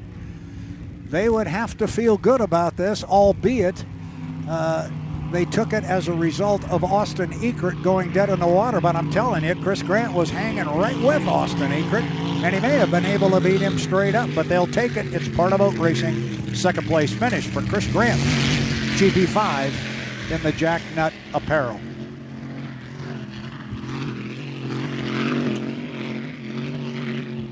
Looking from the lower corner up the race course toward the SeaWorld turn and the pit area.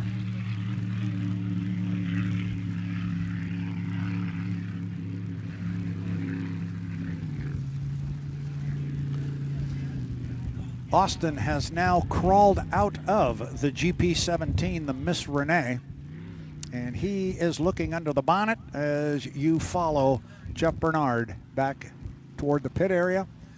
He will be followed coming in there by Chris Grant in the GP5, and unfortunately for Austin Eckert, he is going to get introduced to one of San Diego Bayfair's towboat drivers.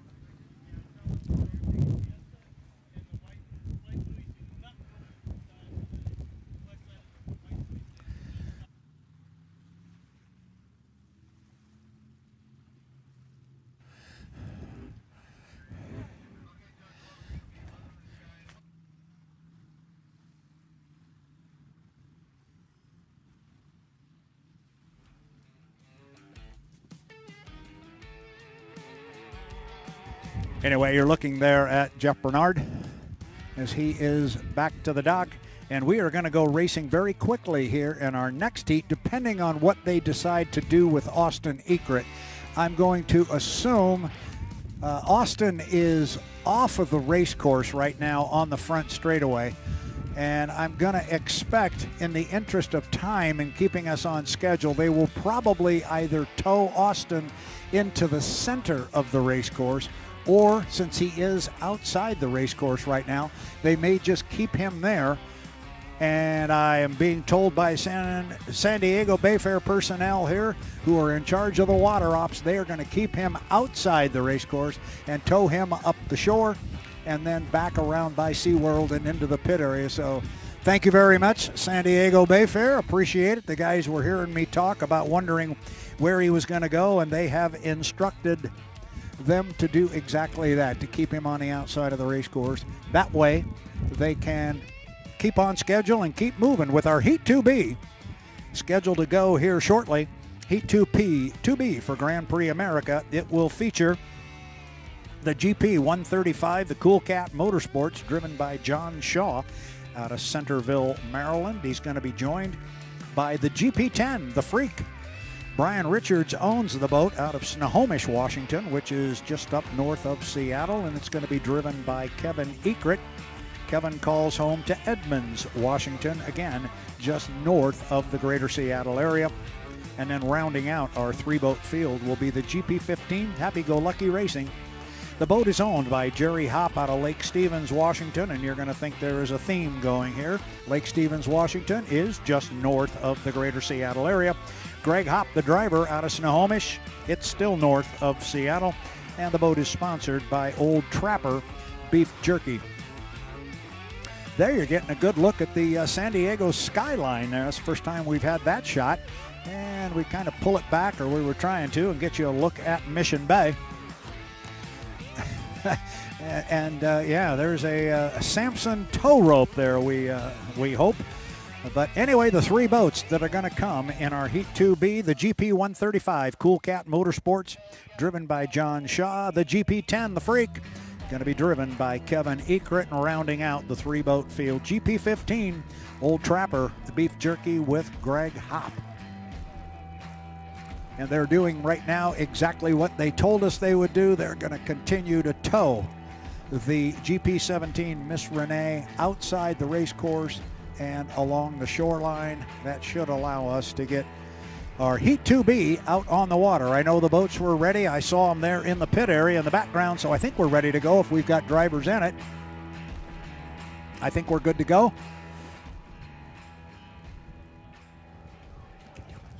Okay. Wow, Jeff, from Unleashed. Oh, okay. Maybe not quite yet.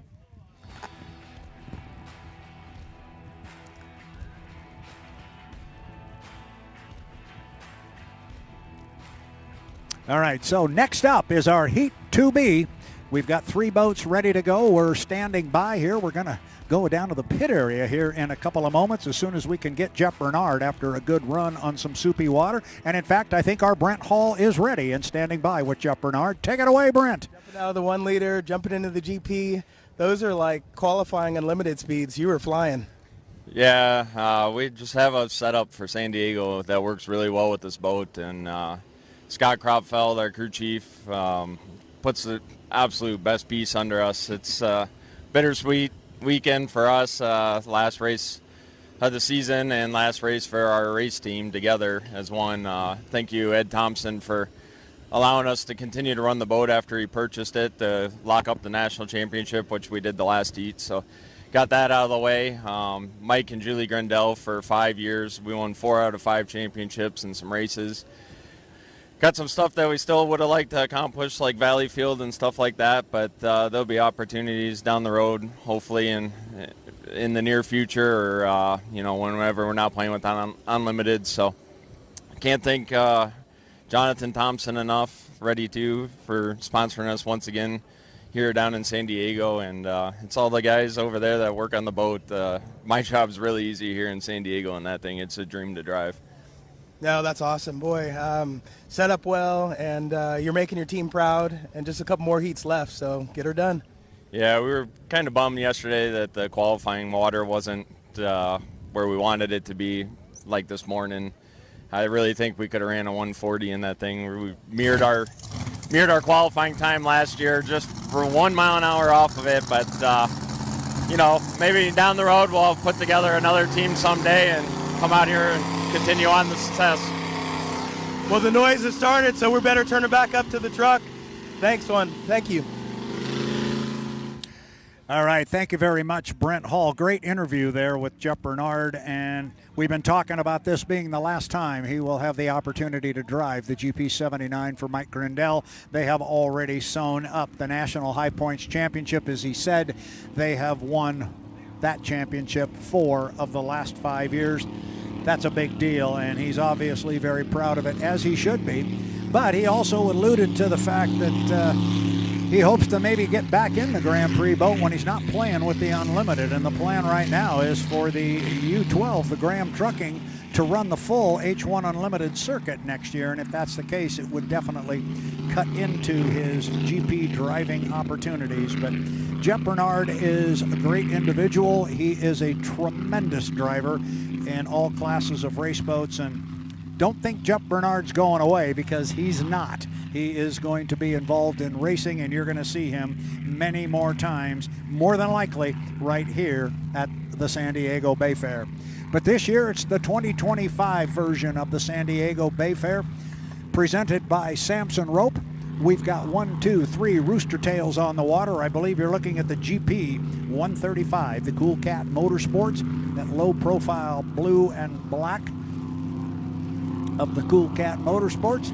Coming down the front straightaway here, there is Greg Hopp driving the GP15, Happy-Go-Lucky, the old Trapper beef jerky. That's what you hear going by in the background. And John Shaw, just as he did in the previous heat, came out and just really lit the boat up coming down the front straightaway just to see what it had. This could be a very, very competitive heat.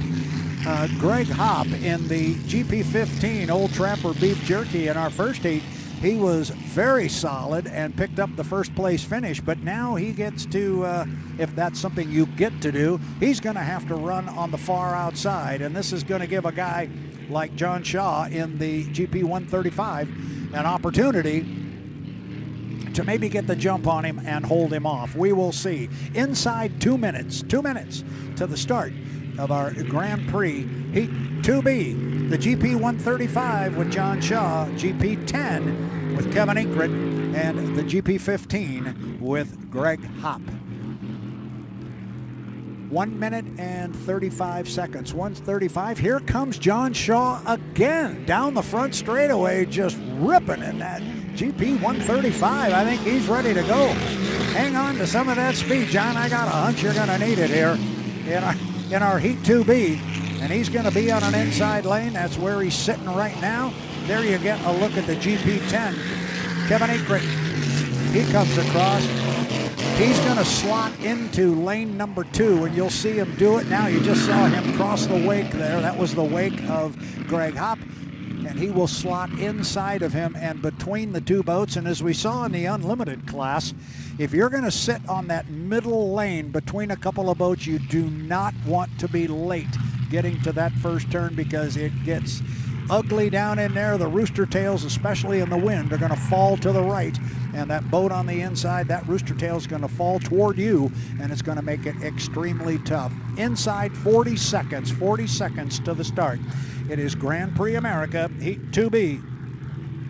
We've got John Shaw in 1, Kevin Inkrit in 2, Greg Hopp going to be on the outside. 25 seconds until the start. All 3 of our boats are tightly bunched up at the top end of the race course.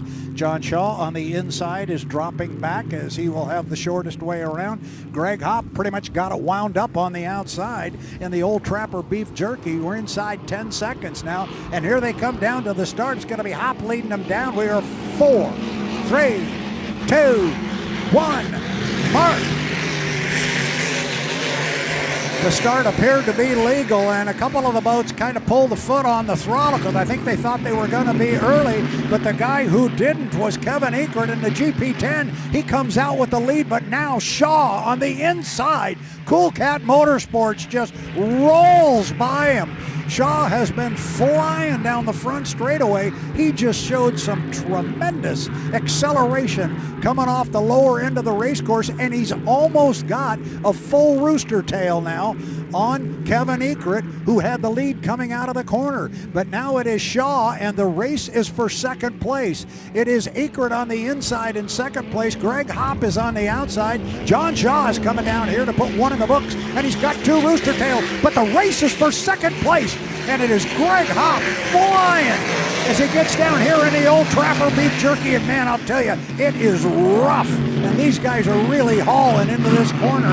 And Hopp's got the jump now. He's got Eckert kind of pinned, and he's setting his sights on John Shaw, but that is going to be a tall order. Oh, ladies and gentlemen, we're going to have a race here, maybe. Keep an eye on Greg Hopp in second place. He is trying to run down a very hot John Shaw in the GP 135. The Cool Cat.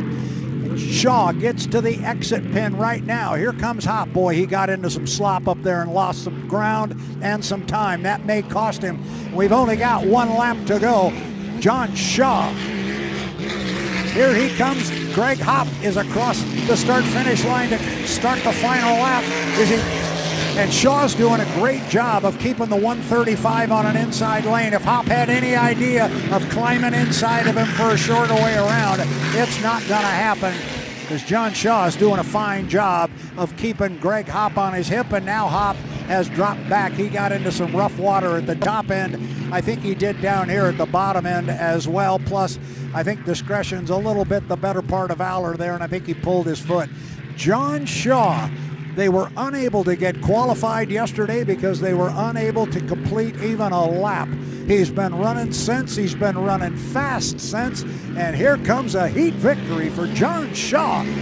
Cool Cat Motorsports, checkered flag.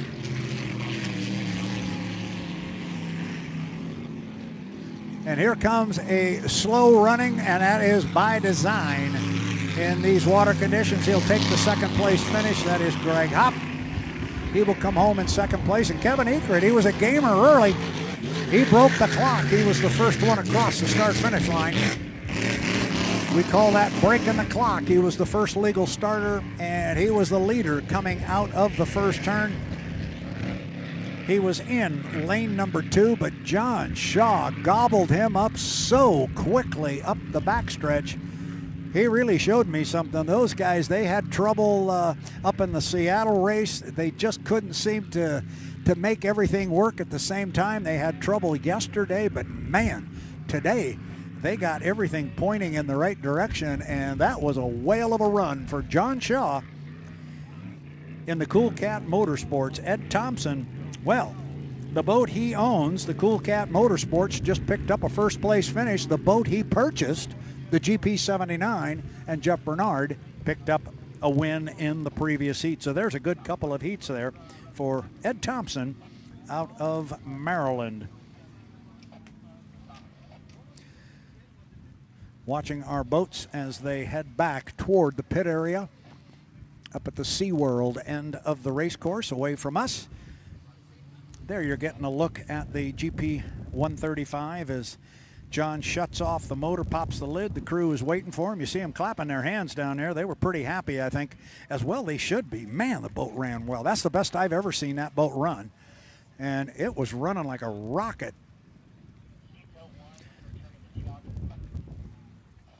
So that was Heat 2A and 2B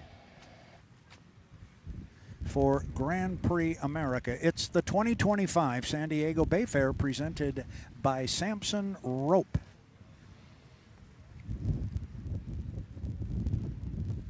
You can probably hear the wind in my microphone, at least I assume you can. You may not be able to, but it's blowing pretty good, and it's blowing right in my face across the race course. So when the boats are running up the backstretch, for the most part, they're in pretty good water conditions until they get up toward the top end of the backstretch. And then there is that bridge that allows for a channel and a tunnel, and the wind blows right through that channel and across the race course. And the boats encounter that, and all of the drivers will tell you they feel it. They know when they get in line with that bridge and that channel of air grabs them.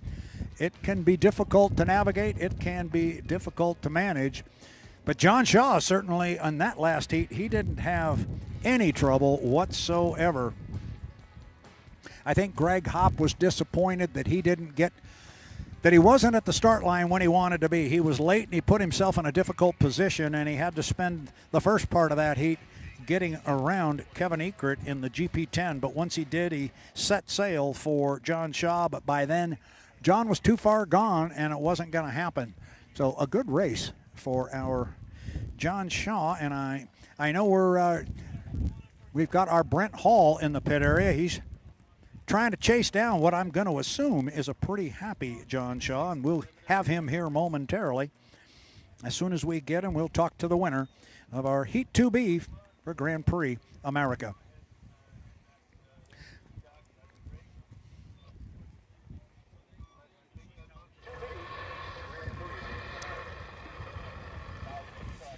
So I think Brent is working his way over to John Shaw. He was the winner of our Heat 2B for Grand Prix America. You hear the excitement from the Cool Cat team? And in fact, let's send it down to Brent right now. Brent Hall, take it away. Yeah. So first heat win, my man. How does it feel? Oh, it's incredible. It wasn't easy. The team had a rough go of it yesterday in qualifying, hurting our primary motor. The team worked their butt off last night putting the spare motor in, and I'm really glad they did. Yeah, so amazing. Not only that, but I just love what you do with the fans, and you've been bringing kids in the boat. I think that's a little bit of karma, good karma for you. Let's talk about that for a second. We love, the whole sport's built around family and community, and getting the community involved, especially the kids, is huge for our sport to just keep it going. Being from a family of teachers, getting the kids involved, that's the name of the game. We love putting kids in the boat. We had more kids in the boat, a whole bunch today. We've been handing out thousands of autograph cards, signing T-shirts, just having a great time here in San Diego. Yeah, so we love it. We're so proud of you. John Shaw, future star, my man. Thank you so much for a great interview. Thank you very much, guys. Thank you for everything you do. Back to you. Boy, great job, yeah!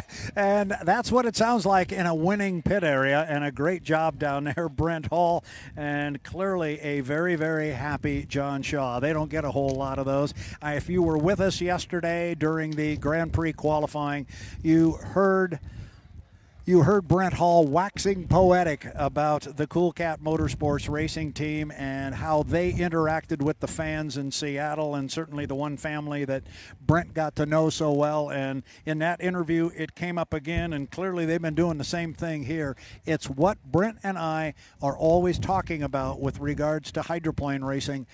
The people within the sport are so very, very approachable. If you like what you just heard, or you've got young ones that might want to go into the pit area and see these boats up close and meet somebody, go in and do it. And you can approach anybody, whether it's unlimited, Grand Prix, flat bottom, super stock, it doesn't make any difference. That's what we do in boat racing. And if you want to get up close and learn about these things, find your way into the pit area. You won't be disappointed. And photo ops and hero cards, as John Shaw was just talking. So good stuff right there from Brent Hall. Great work over there talking with our drivers, looking at our schedule and what is coming up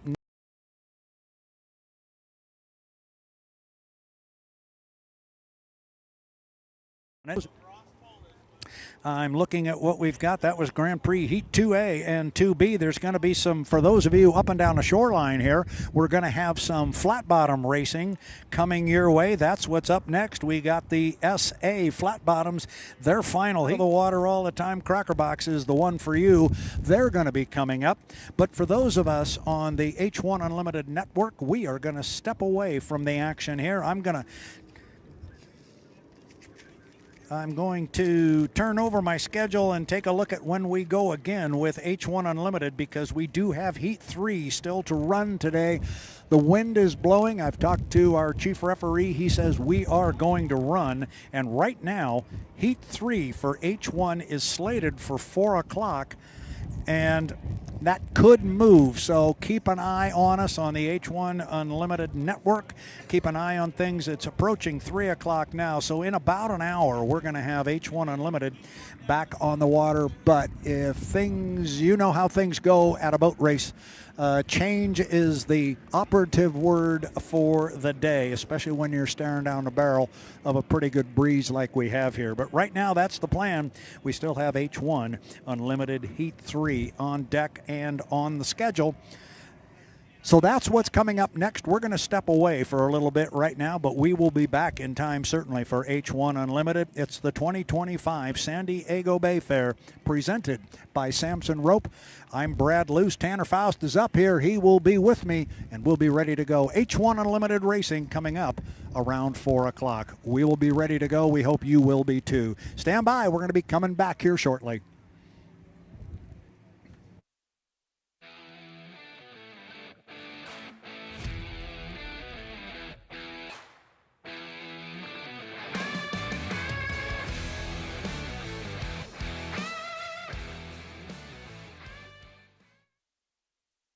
Years, San Diego envisioned a waterway that could host world-class events, and with the guidance of legendary hydroplane driver Bill Muncey, engineers designed a 2.5-mile race course between two islands.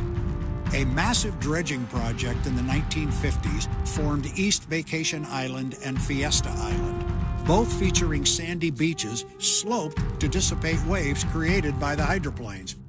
And in 1964, the dream became reality with the inaugural running of the San Diego Bayfair. Over the decades, San Diego Bayfair became a mainstay on the unlimited hydroplane calendar, traditionally holding the final weekend on the schedule where season points championships are decided. One name stands tallest in Bayfair history: Bill Muncey. Muncey was the most successful driver of his time, with 62 career victories and 8 Gold Cups to his name. Muncey's connection to Bayfair was personal. He lived there, he raced there, and he became an icon in both the sport and the city itself. After his tragic death in 1981, Bayfair honored his legacy by renaming its race the Bill Muncey Cup. And now, every September, the world's fastest race boats return to the Bill Muncey Memorial Racecourse on Mission Bay to chase victory and to pay tribute to a legend.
Hydra slice waves, turbines screaming in the haze. Seafair skies where the drones go crazy. Corey calling shots, director in the zone. Axel and Austin, drones buzzing chrome. Just to tweak the sound, mix it till it pounds. Baker got the field top lock, visual surround. Casey on the graphics, flashing neon schemes. Kristen pouring coffee, fueling all our dreams. Hydro hustle, race to the muscle. Engines rumble, walls tumble. Fast lane, sky plays, no rebuttal. Hydro hustle, feel the thunder double. Lil got the lens, snapping motion in the frame. Kramer hit it, replay, slow-mo the game. Wake trails, night veils, boats cutting through. Blade spin vicious, it's a speed rendezvous. Gasoline veins, adrenaline flowing. Crowd going wild, the whole scene glowing. Seattle skyline, backdrop to the feet. Fast and furious, where water and sky meet. Hydro hustle, race to the muscle. Engines rumble, walls tumble. Fast lane, sky plays, no rebuttal. Hydro hustle, feel the thunder double.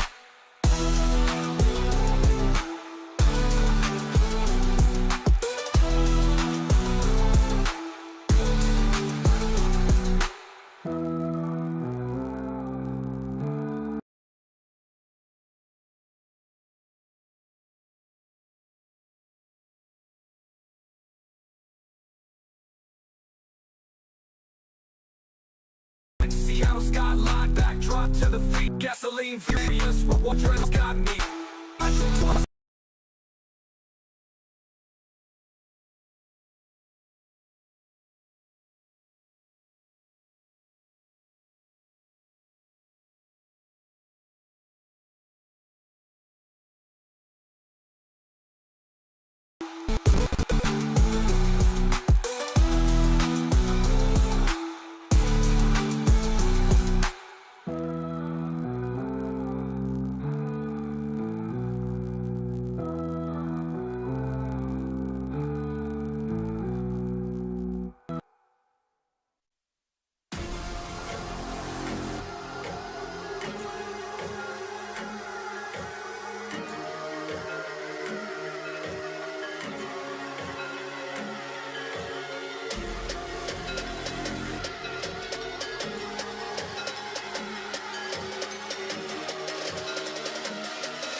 Hydra slice waves, turbines screaming in the haze. Seafair skies where the drones call craze. Corey calling shots, director in the zone. Axel and Austin, drones buzzing chrome. Just to tweak the sound, mix it till it pounds. Baker got the field top lock, visual surround. Casey on the graphics, flashing neon schemes. Kristen pouring coffee, fueling all our dreams. Hydro hustle, race to the muscle. Engines bubble, walls tumble. Fast lane, sky planes, no rebuttal. Hydro hustle, feel the thunder double. Lil got the lens, snapping motion in the frame. Kramer hit it, replay, slow-mo the game. Wake trails, night veils, boats cutting through. Blade spin vicious, it's a speed rendezvous. Gasoline veins, adrenaline flowing. Crowd going wild, the whole scene glowing. Seattle skyline, backdrop to the feet. Fast and furious, where water and sky meet. Hydro hustle, race to the muscle. Engines rumble, waters tumble. Fast lane, sky planes, no rebuttal.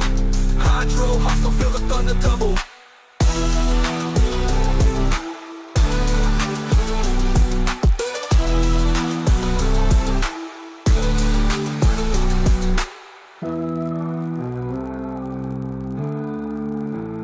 Gasoline veins, adrenaline flowing. Crowd going wild, the whole scene glowing. Seattle skyline, backdrop to the feet. Fast and furious, where water and sky meet. Hydro hustle, race to the muscle. Engines rumble, waters tumble. Fast lane, sky planes, no rebuttal. Hydro hustle, feel the thunder double.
Hello, race fans, and welcome once again to San Diego's Mission Bay. I'm Brad Luce, joined up here by Tanner Faust. It's still a little blustery up here. Sure is. It is on the top, and we both had jackets on, and our producer said, no, I'm going to have you on camera. You need to take those things off. It's a bit chilly up here.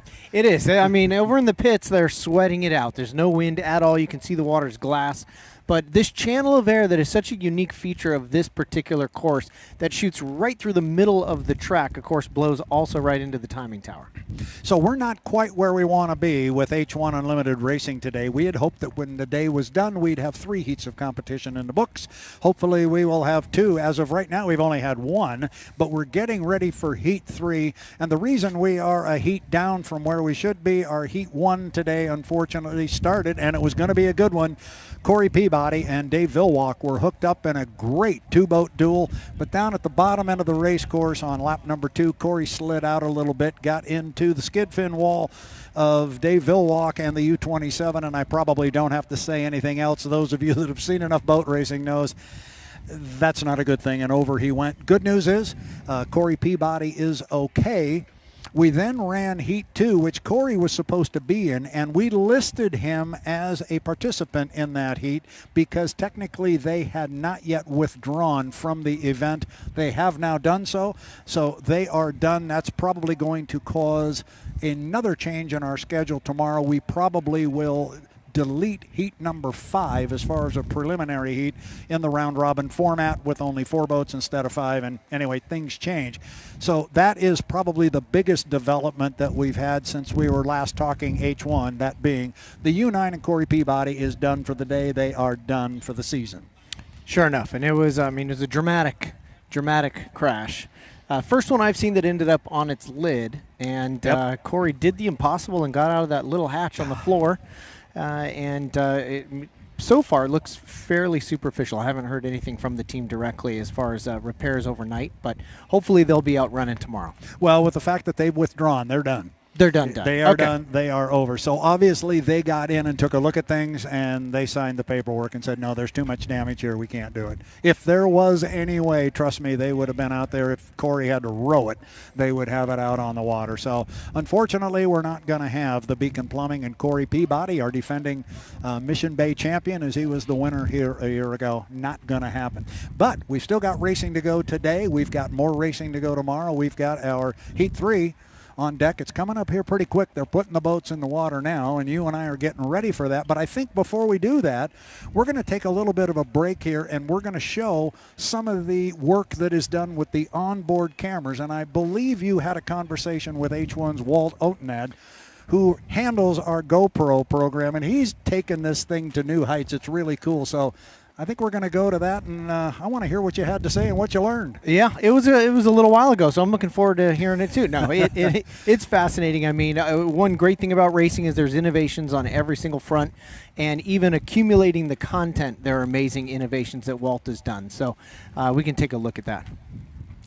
You may wonder how H1 Unlimited gets all these amazing onboard shots, especially if you go to H1 Unlimited's YouTube channels there. But it comes down to a man named Walt, actually. Walt is the genius behind coming up with some of the toughest GoPro mounts I've certainly ever seen, probably that exist. But you can see we got GoPros everywhere here. If you remember during COVID how you had the clean pens and the dirty pens at the bank, these are like the GoPros that are clean. These are the ones that have been on the boats, have already lost their lenses. Literally a splash of water cleans the lenses off these things. The amount of force that these GoPros have to withstand is incredible. But a mount like this sits up on the wing, and this one was ripped off of Corey Peabody's boat, obviously, number 9. It's a 3D printed piece. It's incredibly sturdy. It has a padded area here for the GoPro and holes for the plugs, but it's actually taken a piece of the boat off with it when it went off the boat and went into the water. It is just incredibly strong, and I've seen now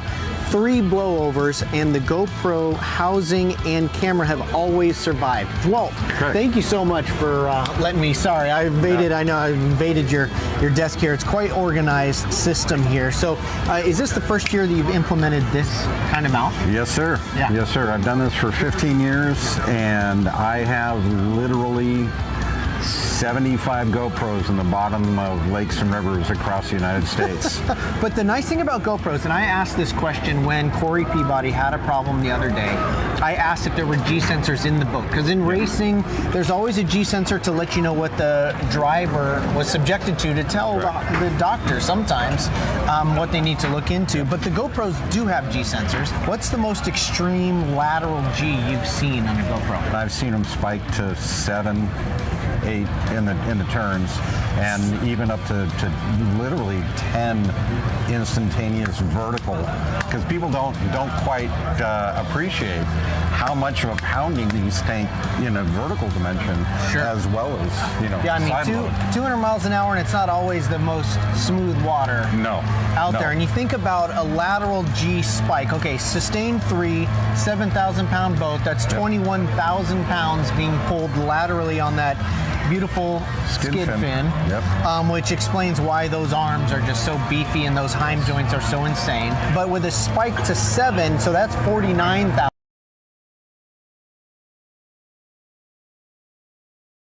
Oh, my math is terrible, but that's holding up 12 minivans from the skid fin. You're pretty right. I think skid fins are now rated to 60,000 pounds. That's their pretty right. I think skid fins are now rated to 60,000 pounds. That's their minimum rating. That's what I understand from our rules. Sustained load. That's what they're tested to, and incredible. They have to be able to withstand. Well, the fact that the skid fins sometimes aren't there, but the GoPros are,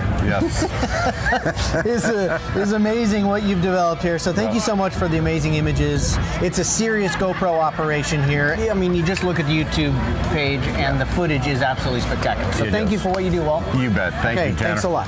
Thank you.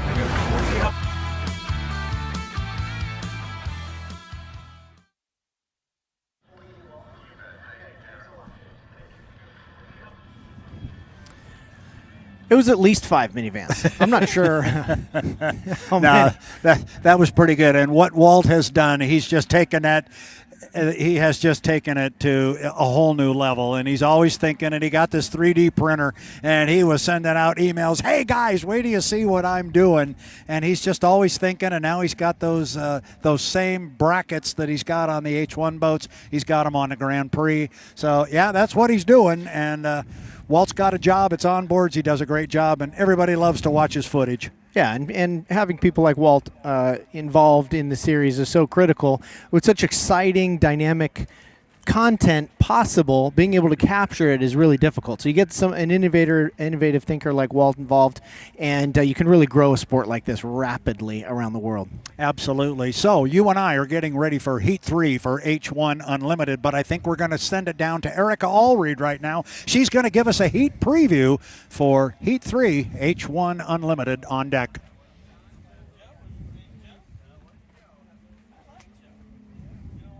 Water here for Heat 3, but before we kick off all of the action, let's give you a brief rundown of who we're going to see on the waters today. As you guys mentioned earlier, we're notably going to be missing Corey Peabody from the competition, as that crash in Heat 1 would force him to withdraw from the weekend. So unfortunate for him, but glad to see that he is okay. Next up, we have our current high points leader, Andrew Tate.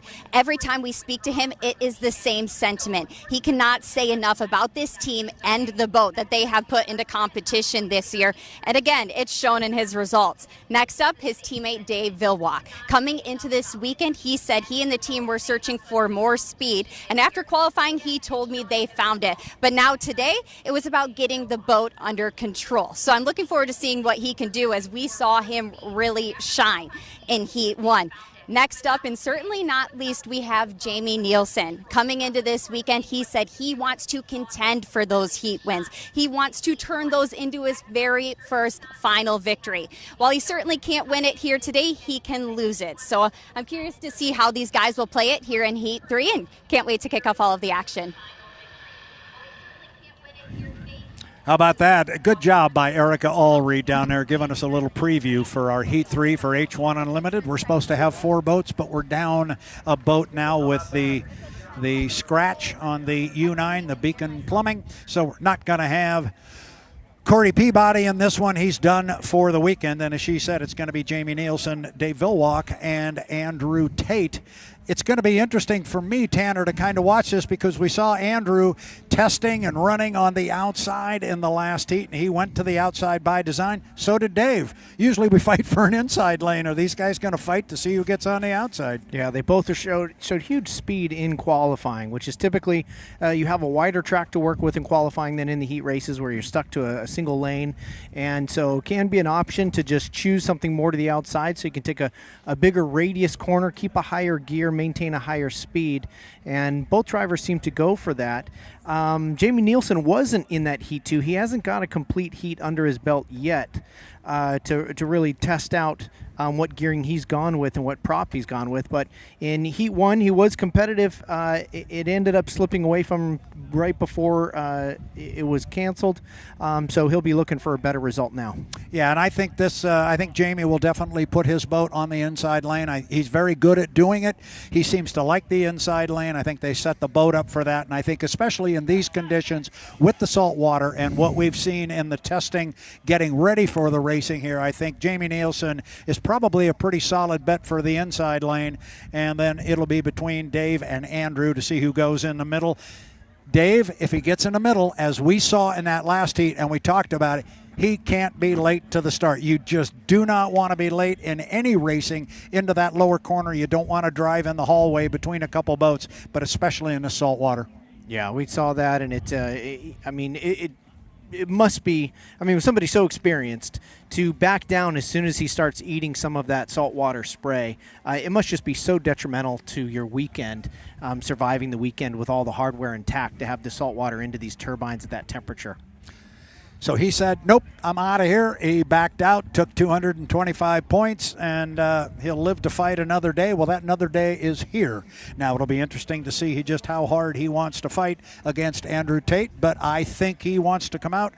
We've seen more speed. I would think Dave Villwock wants to come out here and measure himself a little bit against Andrew. Okay, Andrew's got more speed than I do, or at least we think he does, but J. Michael Kelly just beat him by getting inside of him. Maybe I can too. Let's measure myself against him. Let's see what he's really got, and let's see what I've got. Well, a couple stages to this race before the race were about a minute and a half out from the 5 minutes. And there's of course the stack up that happens right before a minute 15 before the actual race where they choose the lanes. But you've been right on the money as far as the fact that last yellow buoy before the straightaway, the start finish straightaway, about 12 seconds at full speed. If they get to that too early before the 12 seconds, they may cross the line early. If they're too late, they may get stuck in that salty hallway. We're just now, it's just getting darker and darker now. Yeah, it really is. Or if they get there a little bit early, then they have to pull their foot, to your point. Then they're in that salty hallway. I like that. I like that. I tell you, Tanner Faust may be new to the sport, but he's already rewriting the terms that we use for racing. And coming up on 5 minutes and 30 seconds, and that means we're 30 seconds away from having H1 Unlimited hydroplanes on San Diego's Mission Bay. And dare I say it, Mr. Faust? Oh, don't say it. I'm going to. Over the last couple of hours, I think the water conditions right now are as good as they have been. It is definitely calmed down. I knew what you were going to say there. You knew, there it was. I know, that means I'm getting a little too predictable. Lids are down on our H1 Unlimited hydroplanes. It's going to be the 11, the 27, the 91. Nilsen, Villwock, Tate coming out on the water right now. Dave coming out first. Yep, here he comes again. Dave's going to be the first boat away from the dock, but Andrew's going to come with him. And look at Jamie. He's just going to hang back and sit at the dock. Now he starts to spool the Lycoming T55 turbine. Dave Villwock going to come away first, see where Andrew comes out with him. Looking way up toward the sun, up toward SeaWorld. Right now, Dave is on the outside. Andrew is on the inside of him as they're going to come down the front straightaway here. And Jamie Nilsen, I believe, is away from the dock at the 4 minute and 20-second mark. Jamie's plowing some water coming out of the pit area. I see him down there. Looks like he's about to get it up on plane. And we should have all three of our race boats. Again, as you were talking about, we have the score-up buoy. The boats have to be behind the start-finish line at the 1 minute and 15-second mark. They then go around the course one more time, and in a minute 15 seconds they will be at the start line for our start. They establish their lane at the entrance to turn 2. That's up by the pit area. So the score-up buoy is not where you determine your lane position. That happens at the entrance to the upper corner after the score-up. So we'll keep an eye on things, and Dave Villwock right up against the outside course markers. And here's Jamie Nilsen across start finish. We've got all 3 of them. I mean, well, Jamie Nilsen has taken the cut across the center of the track, which of course anybody can do before the score up. But interesting to see Villwock lined up for the first time this year, really, along the outside buoys, claiming that outside lane is his choice. Yep, and this is it all plays toward the final, as you've learned this year. You can't win these races until you beat everybody in the final heat. Now, Jamie cut the race course to get over to the other side, but clearly the idea wasn't to go over there and park. He's gone to the other side, and he's now put his foot in it, and he's accelerated up the backstretch, and you're looking at him there on the screen from our pit cam, and he is up at the top end of the race course. Meanwhile, if you like a photo opportunity for BWR Racing, Bruce Rashford, there's your 2 boats, and I hear Jamie Nilsen coming. Yeah, here he comes down the front straightaway under a good head of steam. Boy, almost like he's testing some new gearing, possibly. It's very, I heard you say that, and now he's going to cut the course, and I was thinking the same thing. It was like it was a test. He wanted to come out, get away from the other boats, and just make a charge down the front straightaway and just see how it would play out. So whatever it was he was testing, he's done that, if indeed that's what he was doing, but he now trails the 2 BWR boats up the backstretch. Dave Villwock, Andrew Tate, and Jamie Nilsen. Andrew Tate is right now leading up the backstretch on an inside lane. He has Dave Villwock to his outside at a minute 50, 1:50 until the start. The score up will take place at 1:15 here at the start finish line. Coming up on a minute 40. Now Jamie Nilsen has moved in between boats. So Jamie Nilsen, you see him there. He is in between boats in lane number 2. It is right now Andrew Tate sitting in 1. Jamie Nilsen is in 2, and it is Dave Villwock on the outside. But the key is this is not the start. This is only the score up, and it is 15 seconds right now. So it's a legal score up. Tate's in 1, Nilsen is in 2, and on the outside is Dave Villwock. That is not our start. That was the score up. The start's going to take place in about, and I don't have a clock on the screen right now, but it's going to take place in under a minute. They can still change lanes, but I don't think anything is going to happen.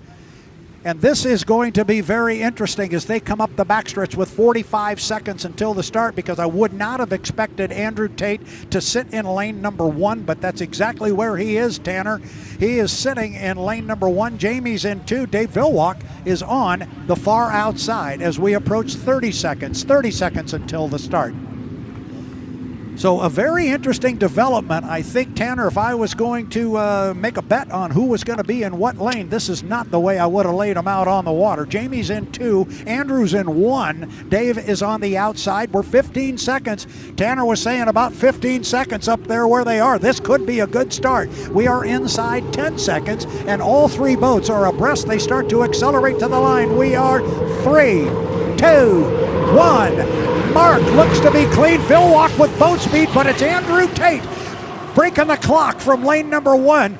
The start is clean. It is a legal start, and they go 3 wide to the lower corner. Now they got to get through, and everybody's got to stay dry, especially Jamie Nilsen in between boats. It is going to be Andrew Tate getting to the exit pin first, and he is into there and gone. Now second place on the outside, Dave Villwock, and there's still a lot of speed with Jamie Nilsen. He's running in 3rd, and he's giving ground to Villwock, but Villwock is trying to make a run at Andrew Tate, Tanner. Yeah, Villwock planned that one perfectly. He just didn't want to be in Jamie Nilsen's situation in the middle, falling back into that hallway. And there is still a chance. You know, Villwock has shown huge speed in qualifying 2nd. However, the person that qualified 1st has just taken the inside lane. and is moving and a little bit running away possibly in Andrew Tate. Yeah, and he's got his spotter right down here in front of us telling us exactly where Dave Villwock is. Andrew Tate flew the 91, and so did Dave Villwock as they came across the line. It is still the two BWR boats out front. Then Jamie Nilsen is in a solid third place as they go down to the bottom end of the race course on the second of 3 times around. It is just about now a full rooster tail lead for Andrew Tate in the Goodman Real Estate, and at some point Dave Villwock's going to say enough's enough, I think. Now, at what point, Brad, does Villwock think about just moving further to the inside and hiking so close to the inside that he shortens the course? I don't think Dave wants to do that at all. I think he doesn't want to get anywhere near any water. He's not going to run down Andrew Tate. And if he did go to the inside, the spotters are going to tell Andrew exactly what he's doing. I think he's just going to stay wide now, look for some clean water. The boats are spread out. I think his 300 points are looking pretty good right now. And right now there's 400 of them laying here for Andrew Tate, U91, Goodman Real Estate. 2 up, 2 down. 1 to go for the young man from Canton, Michigan. Dave stays wide. All three boats looking really nice around the whole course. Right before they get to the start-finish line and they hit that channel of all of that wind-blown, all those waves, they just take a tumble over those waves, and it's you can see him put the nose back down on the water just after that. It is a delicate balance that they are doing. Jamie Nilsen is looking at Dave Villwock ahead of him, thinking I'm gaining a little bit, but Dave knows right where he is. I think the positions they are in now, as we get a big gust of wind in our face coming across the water, up to the top end of the race course. Andrew Tate, he's making this one look easy. He will tell you it is anything but this one's looked pretty good for Andrew Tate and the Goodman Real Estate.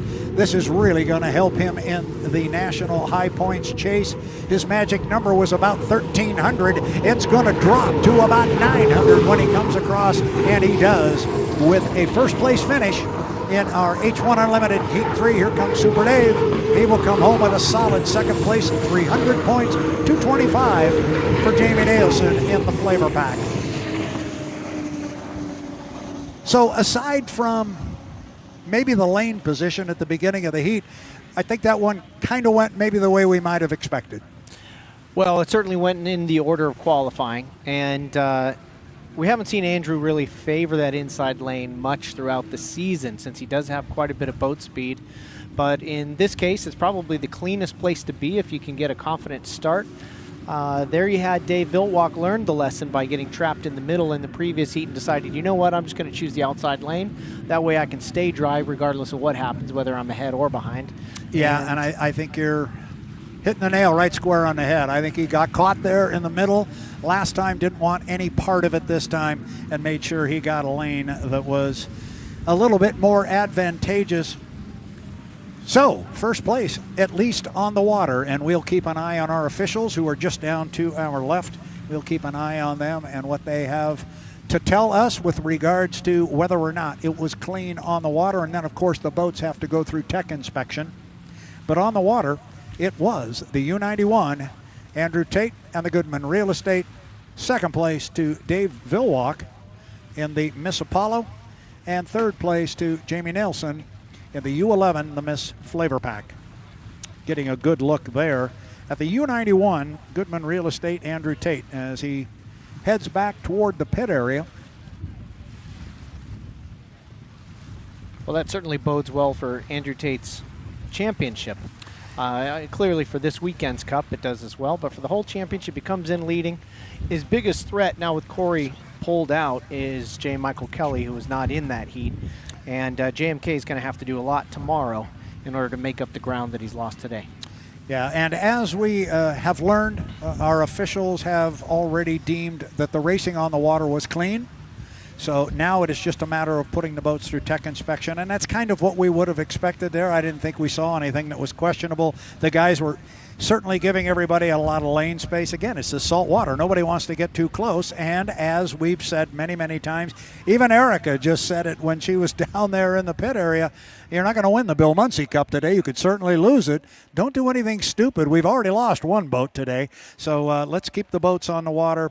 They started, they finished, everybody got points, and everybody's learning because come about 4 o'clock on Sunday afternoon tomorrow, we're going to get out the big Bill Muncey trophy. And that's one that everybody loves to win because of the name on it, Bill Muncey, who is so very involved in the San Diego metropolitan area and very much involved in putting on this event here in San Diego on Mission Bay. It's the 2025 San Diego Bayfair, provided and powered by Samson Rope. Samson, the strongest name in rope. So that's the story in H1 Unlimited Heat 3. Taking a look at the schedule, we don't have any more H1 racing coming up the rest of the day. In fact, our day is getting very close to coming to a close. I'm going to assume we're going to hang around here and see if perhaps we can get an interview with Andrew Tate. I'm sure he will be happy. Perhaps our Erica Allreed can get over and talk to her friend, Andrew Tate. And I'm sure he will be anxious to tell Erica just exactly how it was out on the water. But I think he's going to have to say it was pretty good. Andrew is just now climbing out of the 91. Gets congratulated by some of his crew members.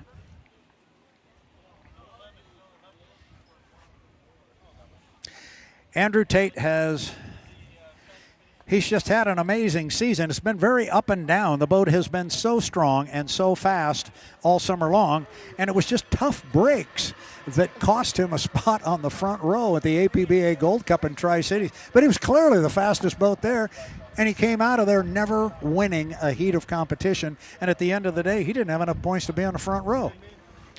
Yeah, he's been super strong boat speed-wise, and how the boat looks on the water all year long. He's had some bad luck that has just taken him out of contention. But, I mean, you look at Corey from day one.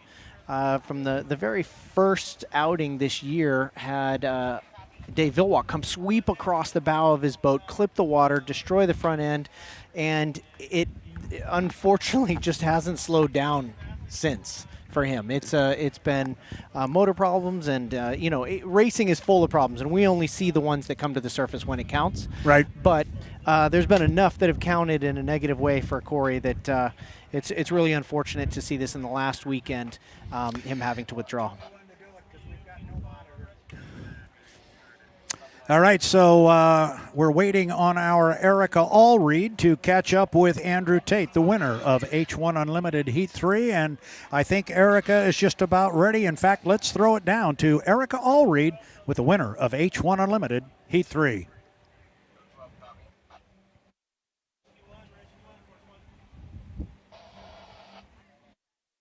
On that drive, you got out to the front and never looked back from there. Walk us through that one from your perspective. How did that race unfold for you? Slowly but surely, I guess. We all kind of just left the pits and if no one wants the inside lane, we'll take it. Makes things a little bit easier. Helps when you're the first boat there at the start-finish line too when the clock hits 0. So, hats off to the Goodman crew, BWR Racing.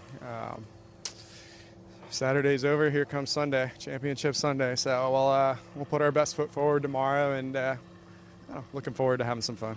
And Brad had mentioned that one kind of looked easy for you. Did it feel that way? There's some sweat on my brow, I think. I don't think any of them are too easy. Dave's obviously got a real fast boat. He qualified second, and then wasn't quite sure where Jamie was going to go with the FLAV-R-PAC or what he was going to do. But everyone did a good job out there. We'll take them when we can get them. I wouldn't call any of them easy. Thanks, Brad. Well, we look forward to seeing you on Championship Sunday. Congratulations to you and the team. Guys, back to you. Well, I need to have a little conversation with our Erica Allreed when we get back for making those comments to Mr. Tate. Thanks, Erica. Get me in trouble with our drivers. But it did look easy, and as I said, they're never going to tell you they are because they're handling a 7,000-pound race boat approaching 180 miles an hour with a 20-mile-an-hour crosswind. I don't know why anybody would think it was easy. I'm sure it wasn't, but it was dominant. How about that? It certainly was, and it's always surprising to me. The morning test sessions always look so smooth, the water so perfect and so calm, and even then they're just right on the ragged edge with just 3 points of contact, just with the skid fin, a half of a prop, and a little bit of a rudder touching the water and just floating the rest of the boat a few inches off the water. And then they get out here when it's rough and the boats are bouncing around, catching air. It just looks incredibly sketchy to me. Well, that's why they drive and I commentate, and one of these days you are going to go out and drive, and then you can tell us all about it firsthand, and we will look forward to that day. Let's look forward a little bit until tomorrow.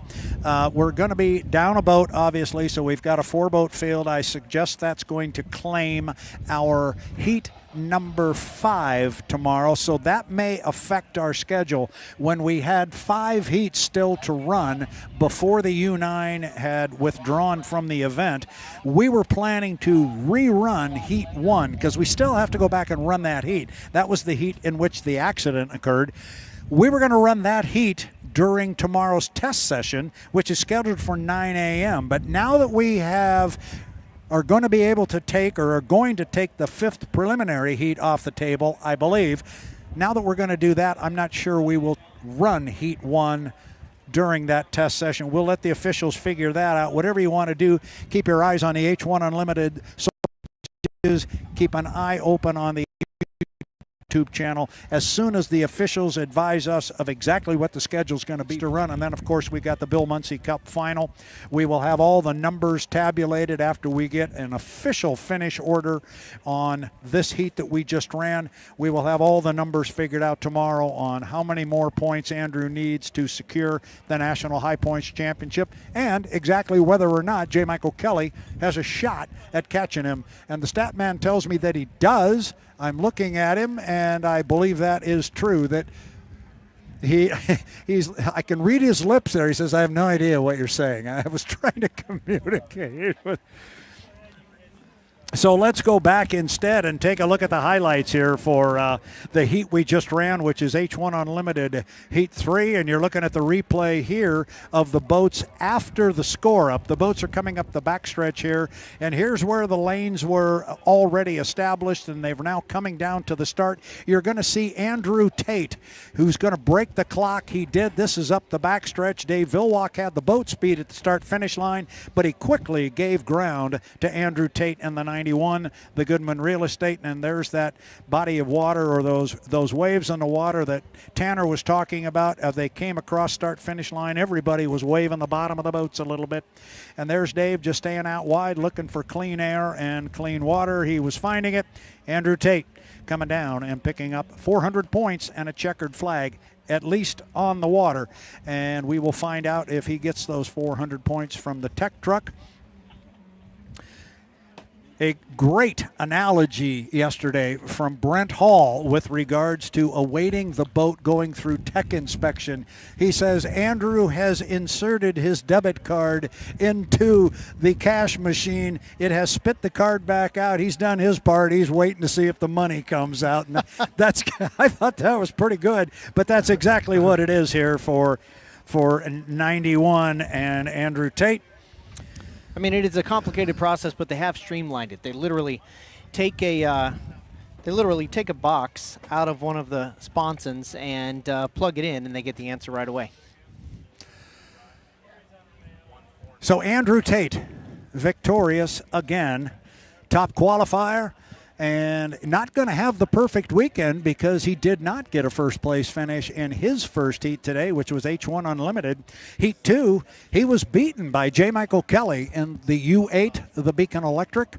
And the Beacon Electric just looked really, really good. He got the jump. He had the great start. He got the jump on Andrew Tate and was able to hold him off for 3 laps. Andrew came back in this one and picked up the first place finish. So assuming everything goes good with Seth Parshall in the tech truck, Andrew Tate's going to come away from today with a 700-point day, and I'm sure he'll be happy with that. Yeah, and I'm just hearing from Nick over there, the stat man, that depending on how many heats we run tomorrow, because there's some format change when there's 4 boats versus 5. That's correct. There's a possibility of 3 heats and a final, I guess, in some world. But if that happens, that opens the door for more championship points to be available, and so more people have a chance, including Dave Villwock and including Jamie Nilsen. If they don't, and if it's just 1 more heat and 1 more final, then really it's possibly Dave Villwock, but definitely JMK will be in there fighting Tate for the win. And again, we don't want to discount the fact that there still is the Bill Muncey Cup here to be determined. Forget the national high points. Yes, that's a big deal. Yes. That's the one that, you know, everybody wants to win because that means you had the best season overall. You got more points than anybody else. There's still the Bill Muncey Cup, and it's a very cool trophy. And anytime you win a trophy with the name Muncey on it, that's a big deal in H1 Unlimited racing. Absolutely. Yeah, I get so entrained on, you know, car racing where it's all about the championship, but you're right here. It's like each event is its own championship, it seems like, because because you get a whole community behind. I mean, it's a big deal to close down the waterway. Obviously, this place is very popular for the general public, but every single place this series goes, the whole community gets behind it. People come out of the woodwork to watch these boats. There's air shows. There's so many other parts of each fest, and so each individual event really is a big deal. And each individual event is its own individual event, and they all do things differently. It all kind of ends the same way with a final heat for the H1 hydroplanes, but people do different things. We saw the concert in Madison. You got the parade in Madison. You got the big Seafair parade at Seattle, and everybody does things a little different. And actually, H1 during the off season is talking about leveraging some of that and having the individual race sites come and explain what they do that makes their event different, and talking to other race sites, kind of sharing best practices sort of thing. So yeah, it's very different everywhere we go, but anytime there's anything with the name Muncey on it, it's a big deal. I'll tell you what we're going to do. We're going to step away. We're going to take a break, and not for long, because all we're going to do is step away long enough to find out if we've gotten the 91 through the tech truck, so we can take the unofficial results and make them official. As soon as we have them, we will be right back with you, and we will do that very shortly, momentarily. Don't go away. We will have the official results from H1 Unlimited Heat 3. It is the 2025 San Diego Bayfair, powered by Samson Rope. Stand by. We'll be right back.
H1 Unlimited Hydroplanes. The world's fastest race boats.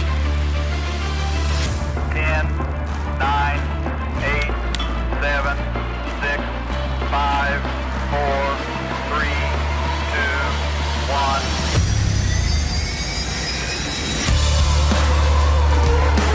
Wow, really flying the boat. It doesn't get any better than that. They are going to be side by side. This is for the checkered flag.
Brad Luce along with Tanner Faust one more time today up atop the start-finish line tower on San Diego's Mission Bay. You can see behind us this gorgeous setting that the two of us are unfortunately just having to spend a weekend in San Diego and mix in some boat racing. This isn't a bad gig. It's wonderful. Flip-flop, sand, super fast boats, and tons of fans. I mean, it's a great venue. It is a great venue. It's a great way to end the 2025 racing season, and we're only halfway through that part of the event. We are at the end of the day for Saturday, day 2 of 3. Tomorrow's the big day. We start dragging out the big trophies later on in the day tomorrow, but we're not there yet. We had some good racing today. We had an unfortunate incident that claimed the U9, the Beacon Plumbing, so we're not going to have Corey Peabody racing tomorrow. He'll be here in spirit. Maybe we can get Corey over here and get a word with him. Be fun to get him on the pipes maybe during one of the heats, but we won't have Corey, but we still got 4 very strong boats, and we'll have a good show tomorrow. Yeah, there's still a lot to fight for, and it's still very, very close. Andrew Tate certainly has shown his card of his speed, but Dave Villwock also has shown his speed, and JMK is super, super fast and is also tight in the chase for the championship as well as for this weekend's cup. So it's anybody's race at this point, and there's a lot of racing to do tomorrow. And you didn't mention in that the U11 Jamie Nilsen. Anything can happen. You've learned that in boat racing, and as we always say, one of these days it's going to happen. Absolutely. For the U11 folks. So absolutely. Anything can happen. We're going to be here. He'll be back. I'll be back. Tanner Faust, Brad Luce. We're going to have a good time tomorrow. But before we sign off tonight, a couple of things. Number one, everything is official on H1 Unlimited Heat number 3. Andrew Tate has cleared the tech truck. So has Dave Villwock. So has Jamie Nilsen. So that heat is official in that finish order. The officials are still huddling right now and talking about what they're going to do with the race format. We're down to 4 boats. With a 5-boat format, we had 5 preliminary heats. That changes when you don't have 5 boats. They're going to look at that and look at the schedule. I'm sure they will make a decision based on what's right for the racing, what's right for the teams, and what's right for our H1 Unlimited race fans. What all that means is Tanner Faust and Brad Luce don't know what those decisions are going to be just yet. So check out all our social media pages, H1 Unlimited YouTube channel. You know all about that. You can tell them where to find us, but check us out. As soon as we have the info, we'll post it. Yeah, absolutely. I mean, it's going to be it's always a great thing to be able to check that because the schedule does change very, very quickly in this sport. You've learned that. Well, yeah. I mean, what time do we come to work tomorrow? No idea. I'm going to go have dinner with my mom. And I don't know much beyond that. But there's a ton of racing tomorrow. We don't know exactly how much, but it's going to be great. It's San Diego. And when we get done tomorrow, we'll have a new national high points champion. We'll crown that, and the Bill Muncey Cup will go to somebody here on San Diego's Mission Bay. As I said before, he is Tanner Faust. I'm Brad Luce. It's the 2025 San Diego Bayfair, powered by Samson Rope. We'll be back tomorrow. We'll be on the air at 9 o'clock. We hope you'll be with us, too. But until then, so long from San Diego's Mission Bay. Good night, everybody.